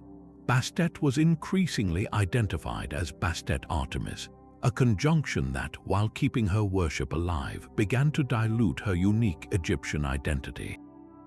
Her festivals might still be celebrated, but the intricate theological layers connecting her to Ra, to the eye, and to the concept of Mat started to become obscured beneath a Greek interpretive lens. The focus shifted more toward her aspects of hunting and protection, slowly severing the deep roots that connected her to the core of Egyptian cosmic order. Perhaps the most significant long-term threat, however, emerged not from political conquest but from a fundamental shift in spiritual values. The Hellenistic world was a melting pot of ideas, and new philosophical and religious movements began to attract followers, particularly among the educated elites in cosmopolitan centers like Alexandria. Stoicism and Epicureanism offered systems of meaning based on reason and personal virtue, rather than ritual observance of animal-headed gods. More importantly, the Ptolemaic period saw the rise of mystery cults, which promised initiates personal salvation and a direct emotional connection with the divine. These cults, often centered on deities like Isis and Osiris, offered a more individualized and spiritually intense experience than the traditional state festivals. Isis, in particular, with her universal appeal as a loving mother and powerful magician, began to eclipse other goddesses, absorbing many of their attributes. Bastet's role as a protector of women and the home was gradually encompassed by the ever-expanding portfolio of Isis, whose worship spread across the entire Mediterranean world. The intimate, home-based devotion to Bastet now had a powerful competitor who offered a similar comfort but on a grander, more cosmopolitan scale. The final blow to the ancient religion came with the annexation of Egypt as a province of the Roman Empire after the death of Cleopatra VII in 30 BCE. The Romans, pragmatic administrators, initially continued the Ptolemaic policy of tolerance, but their relationship with Egypt was primarily economic. Egypt became the breadbasket of Rome, and its religious traditions were seen as an exotic curiosity, sometimes even a source of mockery for their animal worship. The critical change began with the spread of Christianity. Initially just another mystery cult among many, Christianity's uncompromising monotheism and evangelistic zeal positioned it in direct opposition to the old polytheistic faiths. As Christianity gained converts and, crucially, imperial favor under emperors like Constantine in the 4th century, the atmosphere turned hostile. The edicts of Emperor Theodosius I in the late 380s and 390s CE formally outlawed pagan worship throughout the empire and ordered the closure of its temples. The enforcement of these decrees in Egypt was brutal and systematic. The great temple of Bastet at Bubastis, which had echoed with music and celebration for millennia, was ordered shut. Christian mobs, often led by zealous monks, descended upon the sacred sites.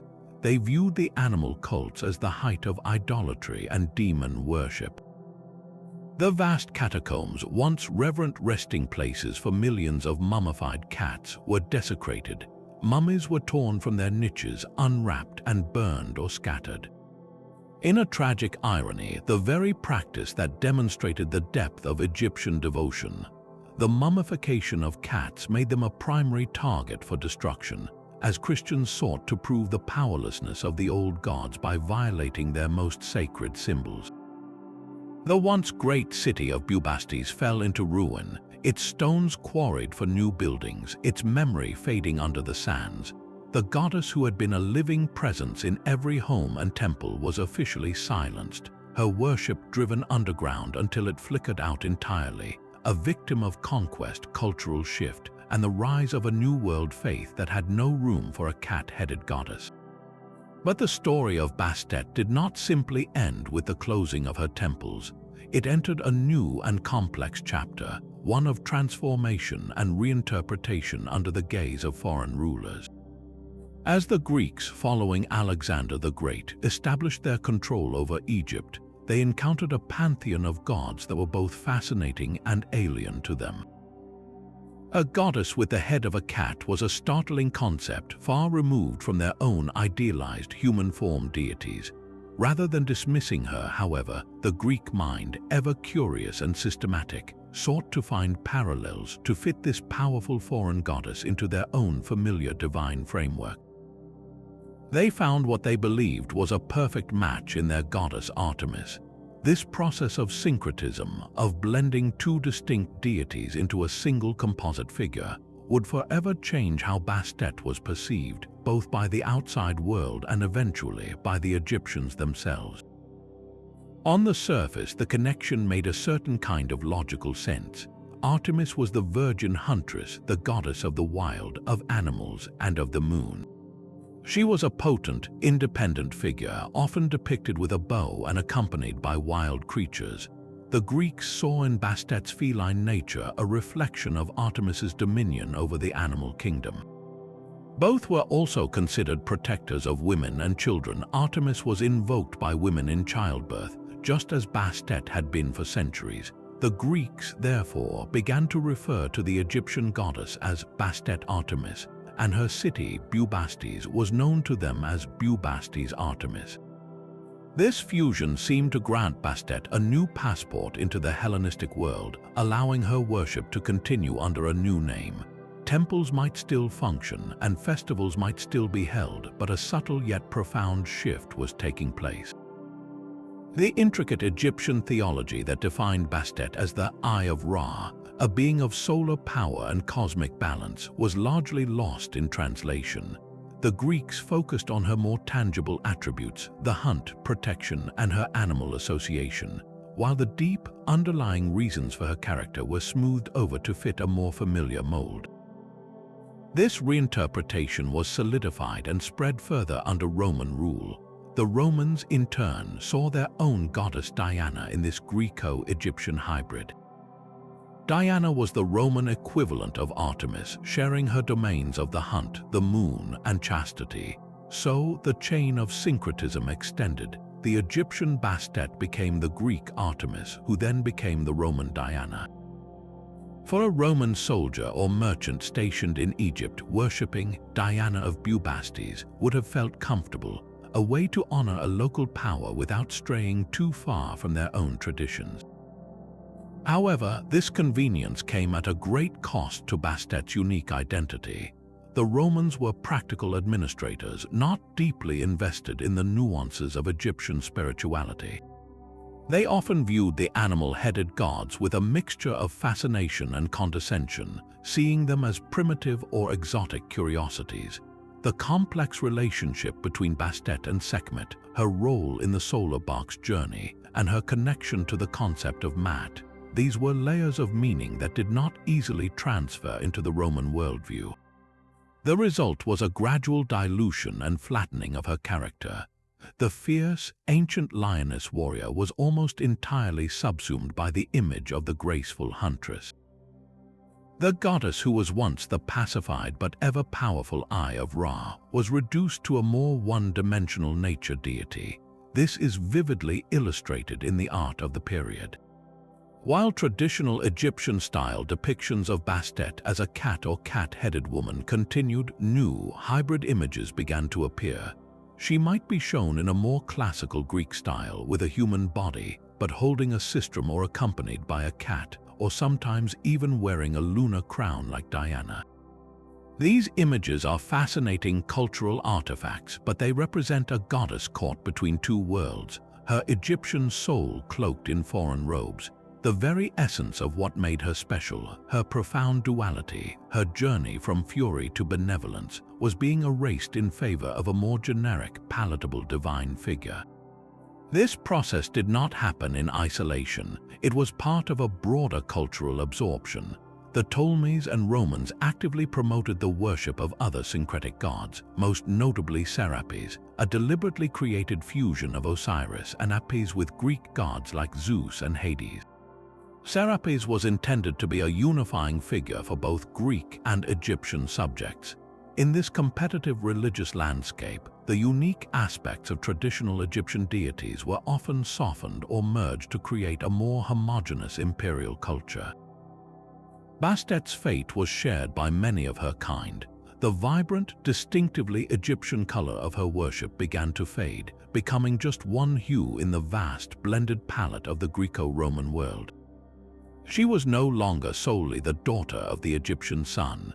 She was now also an aspect of a Mediterranean moon goddess, a transformation that, while keeping her name alive, ultimately stripped away the very characteristics that had made her a cornerstone of pharaonic civilization for 3,000 years.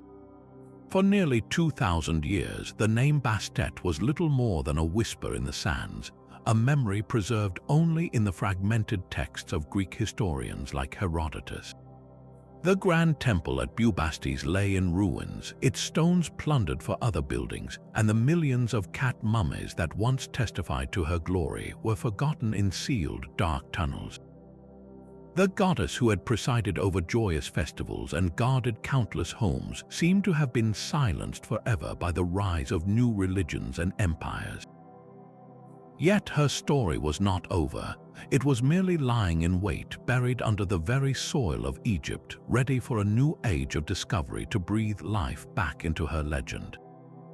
This resurrection began not with a spiritual awakening, but with a scholarly revolution, the birth of modern Egyptology in the 19th century, a discipline powered by intellectual curiosity, imperial ambition, and one crucial key that would unlock the past, the decipherment of the Rosetta Stone. The catalyst for this seismic shift was Napoleon Bonaparte's military expedition to Egypt in 1798. While his campaign was ultimately a failure, the team of 167 savants, scientists, artists, and scholars he brought with him achieved something far more enduring. They meticulously documented the country's ancient monuments, publishing their findings in the monumental Description de l'Egypte. This work ignited a firestorm of Egyptomania across Europe and America. For the first time, detailed engravings of temples, obelisks, and hieroglyphs were available to the public, captivating the Western imagination. Among these images were depictions of cat-headed deities and statues of seated felines, but their identity and significance remained a mystery. The inscriptions that could explain them were still an unreadable cipher. The world could see Bastet, but they could not yet hear her story. The breakthrough that would give her a voice came in 1822, when the brilliant French linguist Jean-François Champollion announced his decipherment of hieroglyphs using the Rosetta Stone. This slab of black granodiorite, inscribed with a decree in 3 scripts, Greek, Demotic, and hieroglyphic, provided the crucial parallel text needed to crack the code.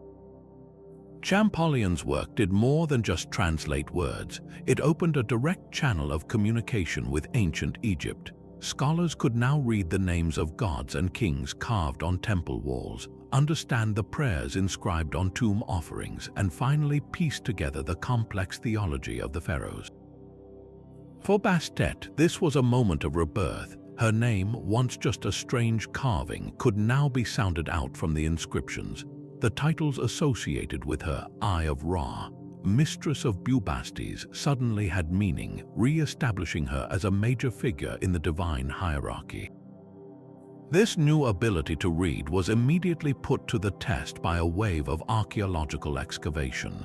The late 19th century saw a frenzied, often unregulated, race to unearth Egypt's treasures. It was during this period that the true scale of Bastet's worship was shockingly revealed. In the 1880s, a fellow farmer digging for fertilizer near the town of Beni Hassan stumbled upon a vast underground chamber. What he found was not gold, but something arguably more valuable to history: a catacomb packed to the ceiling with mummified felines. The news of this discovery, and others like it at sites such as Saqqara and the city of Bubastis itself, sent a thrill through the archaeological world. The scale was staggering. One estimate suggested a single burial site contained 80,000 cat mummies. These were not the carefully curated museum pieces we see today, but a macabre, industrial-scale testament to devotion. The Egyptologist Edward Naville's systematic excavations at Bubastis beginning in 1887 began to map out the city described by Herodotus, confirming the existence of the canal and the temple's unique sunken foundation. Archaeology was providing the physical proof that matched the historical texts. The initial European response to these finds, however, was often one of commodification rather than reverence. In a darkly ironic twist, many of the mummified cats that had been so carefully prepared for eternity met an undignified end. Entire shipments, sometimes numbering in the hundreds of thousands, were crated up and sent to England to be ground into fertilizer, a practice that seems almost sacrilegious to our modern sensibilities. Others were sold as cheap curiosities to Victorian tourists. Yet, even this commercial exploitation played a role in her rediscovery. A cat mummy on a mantelpiece in London became a conversation piece, a tangible, if misunderstood, link to an ancient world. It sparked public fascination and drove demand for more knowledge, funding further expeditions and scholarly research. As the 20th century progressed, Egyptology matured from a treasure-hunting adventure into a rigorous scientific discipline. Archaeologists like Flinders Petrie introduced systematic methods, carefully recording the context of every find. This shift allowed for a much deeper understanding of Bastet's role. It was no longer enough to simply collect statues. Scholars now studied where they were found, in household shrines, in the tombs of women, or as offerings in temple precincts. This contextual analysis revealed the profoundly personal nature of her cult. She was not just a state deity, but an intimate presence in daily life. The publication and translation of religious texts, magical spells, and personal prayers found on papyri further illuminated her dual nature as both a protective lioness and a benevolent cat, solidifying the complex picture we have of her today. This modern rediscovery did more than just fill museum cases. It fundamentally reshaped our understanding of ancient Egyptian culture. Bastet became a central figure in demonstrating that Egyptian religion was not a monolithic, somber affair focused solely on death and the afterlife. The evidence of her joyous festivals, her connection to music and dance, and her role as a protector of the home revealed a society that celebrated life, family, and community. The humble cat mummy, once seen as an oddity, was now recognized as a powerful symbol of a symbiotic relationship between humans and the natural world, a relationship where an animal's practical utility blossomed into profound spiritual significance. The meticulous work of scholars and archaeologists had, piece by piece, reassembled the legacy of the goddess, pulling her from the obscurity of the sands and re-establishing her not just as an important ancient deity, but as an enduring icon of a civilization's capacity for both fierce power and gentle domestic devotion. And so, after millennia of silence, Bastet has found her voice once more, but not in the halls of academia or the quiet of museums. Instead, she has been reborn in the vibrant, sprawling landscape of modern popular culture, a testament to her enduring appeal.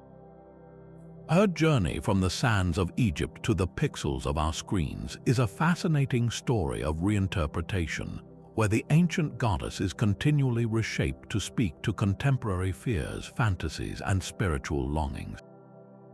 You will find her today not in the sunken temples of Bubastis, but in the darkened cinema, the immersive world of video games, and the quiet circles of modern spiritual practice.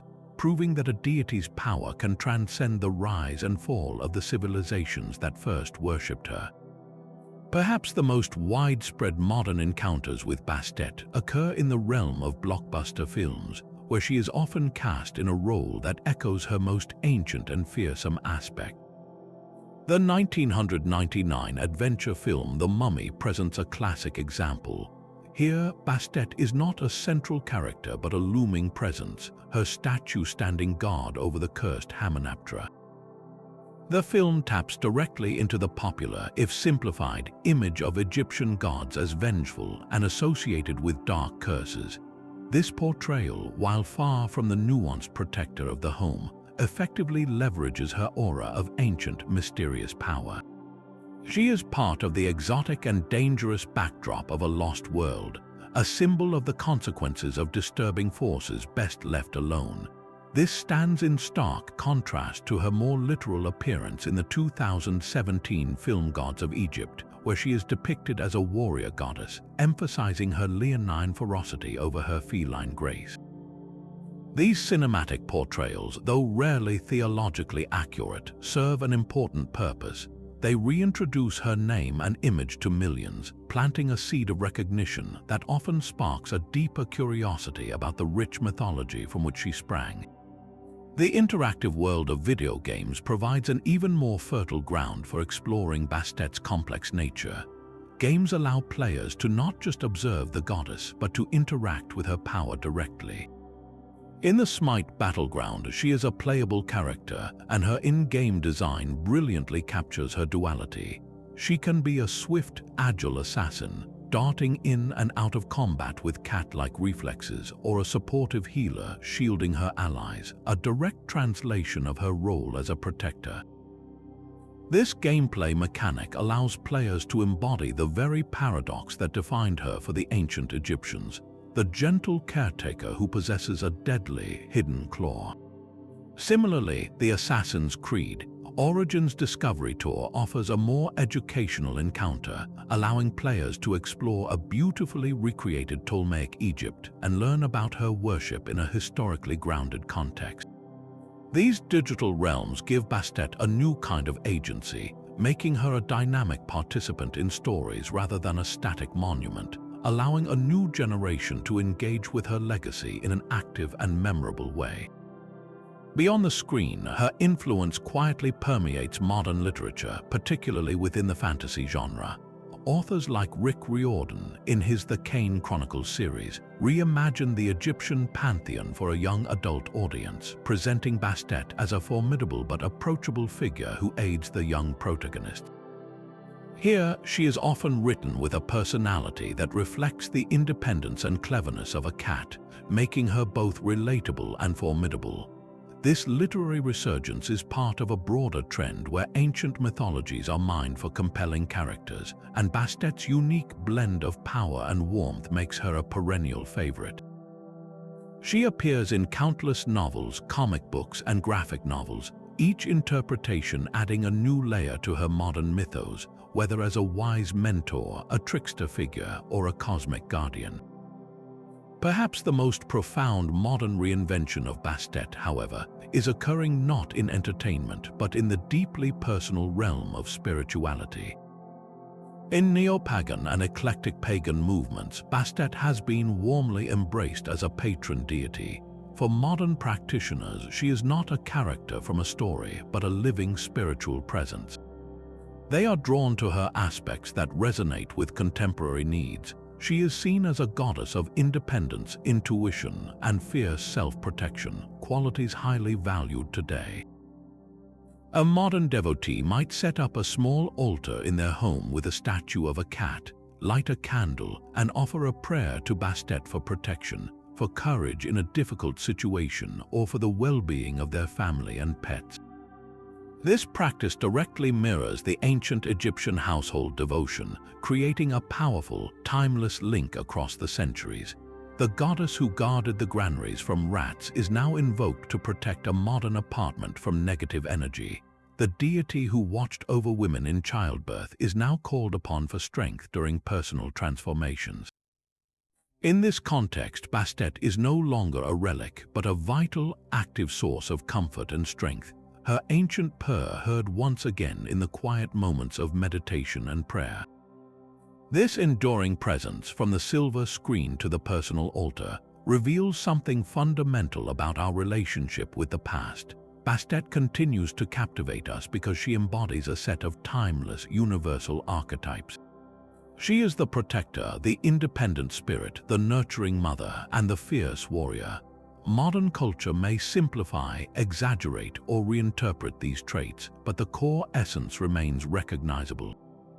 She offers a bridge, however fantastical or personal, to a world that valued the sacred in the everyday, that saw the divine in the grace of an animal, and understood that true strength is found in the balance between ferocity and compassion. Her story is no longer confined to the history of ancient Egypt. It has become part of our own ongoing cultural narrative, a testament to the endless life of a truly compelling myth. It's remarkable to consider that the bond we share with cats today, a relationship often defined by viral videos and the quiet comfort of a purring companion on our lap, finds a direct and profound echo in the distant world of ancient Egypt. The image of the cat, so intrinsically linked to Bastet, has never truly faded from our collective consciousness. It has simply evolved, transforming from a sacred symbol of a goddess into a universal icon of independent spirit and quiet grace. This enduring appeal speaks to something fundamental in the feline character, qualities that resonated with the Egyptians just as powerfully as they do with us today. At the heart of this connection lies a beautiful duality that the Egyptians understood so well. A cat is both a creature of serene tranquility and latent, explosive power. It can spend hours in a state of perfect, peaceful repose, a picture of domestic bliss, and then in an instant become a masterful hunter, its movements a blur of precise, deadly efficiency. This innate balance between calm and ferocity, between independence and affection, is what made the cat the perfect living symbol for Bastet, a goddess who embodied the very same paradox. We may no longer see our pets as divine vessels, but we still recognize and admire these same traits: the quiet dignity, the self-contained nature, and the fierce, if subtle, loyalty they show to their chosen humans. This ancient reverence paved the way for the cat's journey from the temples of the Nile to the living rooms of the world. While the specific religious devotion to Bastet faded, the cultural impression left by centuries of veneration had a lasting effect. Cats, already valued for their practical skills in controlling vermin, carried with them an aura of ancient nobility as they spread across the globe through trade routes. In many cultures, they retained an association with mystery and good fortune, a lingering ghost of their sacred past. The Egyptian legacy ensured that the cat was never viewed as just another animal. It was always something special, a creature set apart. This historical prestige subtly influenced human attitudes, allowing the cat to secure its unique place not as a servile beast of burden, but as an equal partner in the home, a status that few other animals have ever achieved. The way a cat enters a room with an unearned confidence and a quiet assumption of respect feels like a birthright earned thousands of years ago on the banks of the Nile. Nowhere is the modern culmination of this ancient relationship more visible than in the digital age, where the cat has ascended to a position of unrivaled cultural dominance. The internet, in many ways, has become a global temple dedicated to the feline spirit. From the early days of keyboard cat to the countless celebrity cats like Grumpy Cat or Lil Bub, these animals have captured our attention in a way that is both playful and deeply significant. We create and consume an endless stream of memes, videos, and photos, not just for mindless entertainment, but as a form of collective adoration. The simple act of watching a kitten play or a cat do something inexplicably funny taps into a deep well of positive emotion. It is a momentary escape, a digital dose of joy that mirrors the celebratory festivals of Bastet. In a world often filled with stress and complexity, the uncomplicated presence of a cat offers a simple, pure comfort. Our fascination with their quirky behaviors, their obsession with boxes, their midnight zoomies, their discerning gaze is a modern form of marveling at their otherness, much like the Egyptians who saw divine mystery in their grace. Ultimately, the power of the cat, both in ancient times and today, lies in its ability to remind us of the sacred within the ordinary. The Egyptians saw a goddess in the sleek form of a hunter. We see a beloved family member. Yet, the emotional core remains strikingly similar. When we feel the resonant purr of a contented cat vibrating against us, it is a sensory experience that transcends time. It is the same sound that comforted an Egyptian mother thousands of years ago, the same rhythmic hum that was believed to please a goddess. This connection is not about worship in a religious sense, but about a shared appreciation for a unique and captivating spirit. The legacy of Bastet lives on every time we smile at a cat video, every time we appreciate the quiet company of a feline friend, and every time we acknowledge the special, inscrutable magic these animals bring into our lives. The goddess may have left her temples, but her sacred symbol walks among us still, a living bridge between an ancient world of gods and our modern search for everyday wonder. Beyond the grand narratives of the solar bark and the well-known festival at Bubastis, the worship of Bastet flourished in countless local cults across Egypt, each weaving its own unique stories around the goddess. These lesser-known tales, often preserved in fragments of text or hinted at in the archaeological record, reveal a deity whose influence was far more nuanced and locally tailored than the state-sponsored mythology might suggest.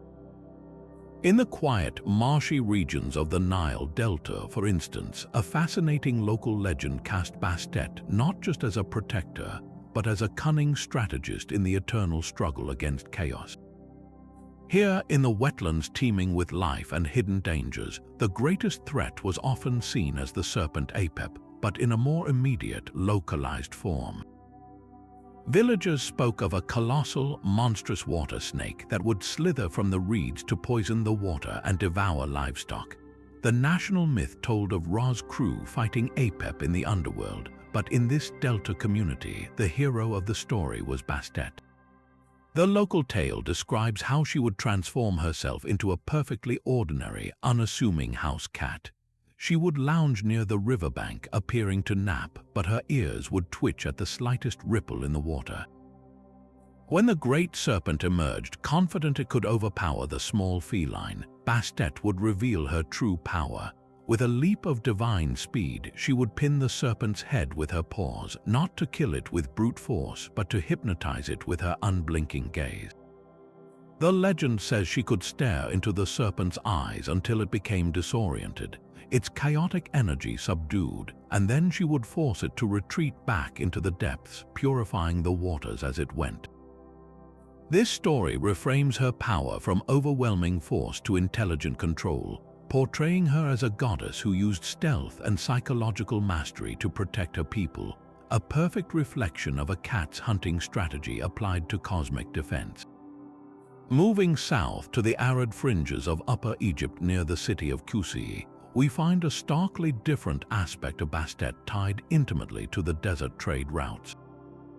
In this region, she was venerated not only as a protector of the home, but as a guardian of merchants and their precious cargo.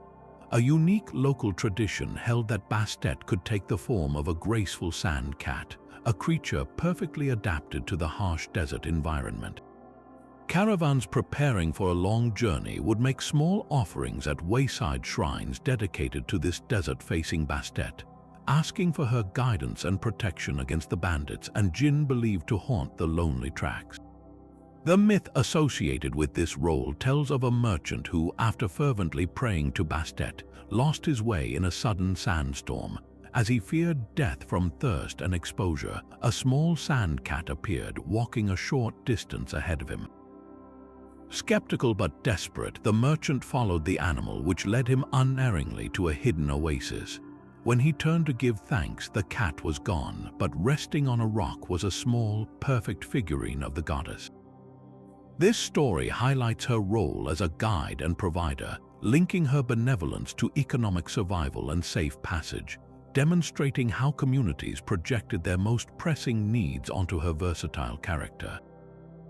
It also underscores her connection to felines beyond the domestic sphere, acknowledging the wild cousins who shared her essence. Perhaps one of the most poignant and obscure variations of her worship comes from the workmen's village of Deir el-Medina, the community responsible for building and decorating the royal tombs in the Valley of the Kings. Here, amidst artisans and laborers who lived in constant proximity to death and its rituals, Bastet took on a profoundly personal funerary role. While Anubis and Osiris presided over the grand mechanics of the afterlife, the villagers of Deir el-Medina looked to Bastet for protection in the vulnerable transition of childbirth, which carried its own mortal risks. Dozens of small, crudely made stelae and votive offerings found at the site are dedicated to Bastet, asking for her intercession for a safe delivery. A particularly touching local story tells of a craftsman's wife who was suffering a terribly difficult labor. As the midwives grew fearful, the husband knelt before their household shrine to Bastet. The tale says that a calm, purring cat wandered into the room, circled the birthing bed 3 times, and then lay down at the woman's feet. Almost immediately, the woman's pain eased and the child was born healthy. The cat then stood, stretched, and walked out the door, vanishing into the night. This story elevates Bastet from a distant goddess to an immediate physical comforter, a deity who would personally enter a home to avert tragedy. It shows how her worship was adapted to address the most intimate human fears and joys, making her a deeply personal savior for those who lived their lives in the shadow of the monumental tombs they built for others. These regional variations were not contradictions of her core identity, but rather expansions of it, proving that her ability to be both fierce and gentle, wild and domestic, cosmic and personal, allowed her to resonate with Egyptians from all walks of life and in every corner of the land. From the marsh dweller fearing the water snake to the merchant braving the desert, to the artisan praying for his family's survival, Bastet was molded to meet their specific needs. These lesser-known stories, whispers from the edges of the official record, complete our picture of the goddess. They show that her true power lay in her remarkable flexibility, an ability to be all things to all people, a divine companion whose claws were always sheathed in grace, ready to defend, to guide, and to comfort in 1,000 different ways. The story of Bastet, woven across millennia, offers us far more than a fascinating glimpse into ancient mythology. It provides a profound and surprisingly relevant set of lessons about the nature of power, protection, and the sacredness of the everyday. Perhaps her most enduring teaching is the elegant necessity of balance. Bastet's journey from a fearsome lioness warrior to a benevolent domestic guardian is not a story of one identity replacing the other, but of integrating both into a complete and sustainable whole. The ancient Egyptians, through their goddess, recognized a fundamental truth about existence: that true strength is not the absence of gentleness, and true gentleness is not a form of weakness. A mother cat is the perfect embodiment of this principle, infinitely patient and nurturing with her kittens, yet capable of explosive, ferocious defense when a threat arises. Bastet teaches us that these are not contradictory traits but complementary forces. In our own lives, we often feel pressured to choose between being kind or being strong, between vulnerability and resilience. Bastet's legacy suggests that the most potent form of power lies in the conscious choice to access either quality as the situation demands, to be a nurturing presence without surrendering the capacity to set firm boundaries and protect what we hold dear. This duality extends into her role as a protector, which itself operates on 2 interconnected levels, the cosmic and the profoundly personal. On a grand scale, as the Eye of Ra, she participated in the nightly battle against the serpent Apophis, defending the very fabric of reality to ensure the sun would rise again. Yet, simultaneously, she was invoked by an anxious mother during childbirth or a family seeking to ward off illness from their home. the Egyptians saw no disconnect here. For them, the stability of the cosmos and the safety of the household were part of a single, continuous reality. The goddess who helped steer the solar bark through the perils of the underworld was the very same presence who watched over a sleeping child.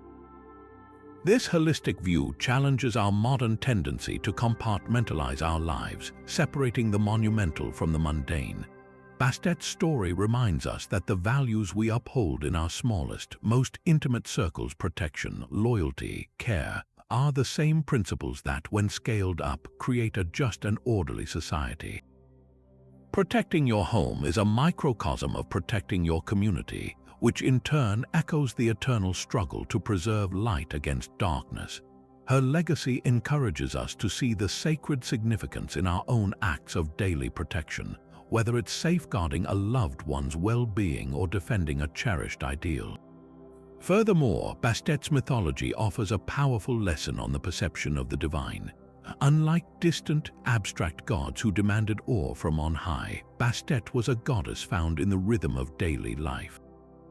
Her spirit resided in the cat that prowled the granary, the sistrum shaken to soothe a baby, the music and laughter of a community festival. The Egyptians did not need to journey to a remote mountaintop to find the sacred. They lived alongside it every day. This imbued the ordinary world with a layer of divine meaning and responsibility. The humble cat was not just an animal, it was a living representation of a goddess, and thus harming one was an act of sacrilege. This perspective fostered a deep sense of reverence for the natural world and the creatures within it. In an age where we often feel disconnected from nature and the spiritual, Bastet's story is an invitation to rediscover the extraordinary within the ordinary. It asks us to consider where we might find traces of the sacred in our own lives, perhaps in the loyalty of a pet, the comfort of a home-cooked meal, or the joy of a community gathering. By recognizing the divine in the everyday, we cultivate a life of greater mindfulness, gratitude, and respect for the world around us. Finally, the evolution of Bastet's worship itself is a lesson in cultural adaptation and the resilience of ideas. Her transformation was not a sudden rupture but a gradual, organic response to a changing society. As Egypt became more stable, the need for a goddess of uncontrolled wrath diminished, and the desire for a deity of domestic harmony grew. The people and their rulers actively reshaped her image to meet their contemporary needs, proving that religious and cultural symbols are not frozen in amber, but are living traditions that can evolve while retaining their core essence. This is a profoundly hopeful message. It shows that our understanding of the world, our values, and even our icons can grow and mature over time, integrating new wisdom without losing their foundational power. Bastet's journey from the roar of the lioness to the purr of the cat is a timeless narrative about the possibility of transformation, demonstrating that even the most powerful forces can learn gentleness, and that true, enduring strength is found not in domination, but in the balanced, compassionate protection of all that we cherish. From the echoing roar of the primal lioness to the comforting purr of the household cat, the journey of Bastet stands as one of the most remarkable and deeply human stories in all of mythology. Hers is not a tale of a goddess who simply changed her appearance, but one who evolved in spirit, mirroring the very growth of the civilization that worshipped her.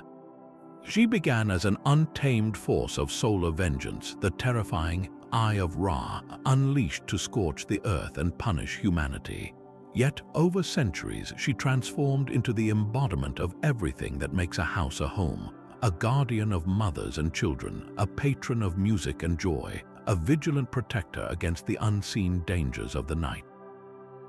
This incredible metamorphosis shows us that the ancient Egyptians understood a profound truth, that true power is not rigid but adaptable, and that the greatest strength often lies in the capacity for gentleness. Bastet's unique place in the pantheon is defined by this beautiful duality. She never lost the latent ferocity of the lioness, but she learned to sheath her claws, choosing to use her power to nurture life rather than to simply take it away. What makes her legacy so timeless is how intimately it was woven into the fabric of daily existence. Unlike distant, aloof gods who demanded fear, Bastet was a deity you could live alongside. Her spirit was present in the cat that curled by the fire, the sistrum shaken to soothe a crying infant, and the infectious laughter of her great festival. She offered a form of divine connection that was accessible, personal, and deeply comforting. This is why her appeal endures thousands of years after her temples fell silent. In our modern world, we may no longer mummify our feline companions as divine offerings, but we still recognize that same inscrutable magic in their grace, their independence, and their fierce, quiet loyalty. The countless cat videos that dominate the internet today are, in their own way, a continuation of her festival, a global celebration of the joy and mystery these animals bring into our lives. Bastet's story reminds us that the sacred can be found not only in grand temples and epic battles, but in the simple, profound bond between humans and the natural world. Her narrative is a powerful bridge connecting us to the heart of ancient Egypt, offering a unique lens through which to understand their values, their fears, and their hopes. She teaches us about balance, about the importance of protecting both the cosmic order and the sanctity of the family hearth. And so, as we conclude this exploration of the goddess with the two faces, we'd love to hear from you. The world of Egyptian mythology is vast and filled with incredible stories of gods and goddesses, each with their own fascinating journeys. Which Egyptian myth captivates you the most? Is it the epic struggle between Horus and Set, the tragic tale of Osiris and Isis, or perhaps the story of another deity that resonates with you? Share your favorite stories and thoughts in the comments below. Let's continue the conversation and keep the legacy of these ancient tales alive.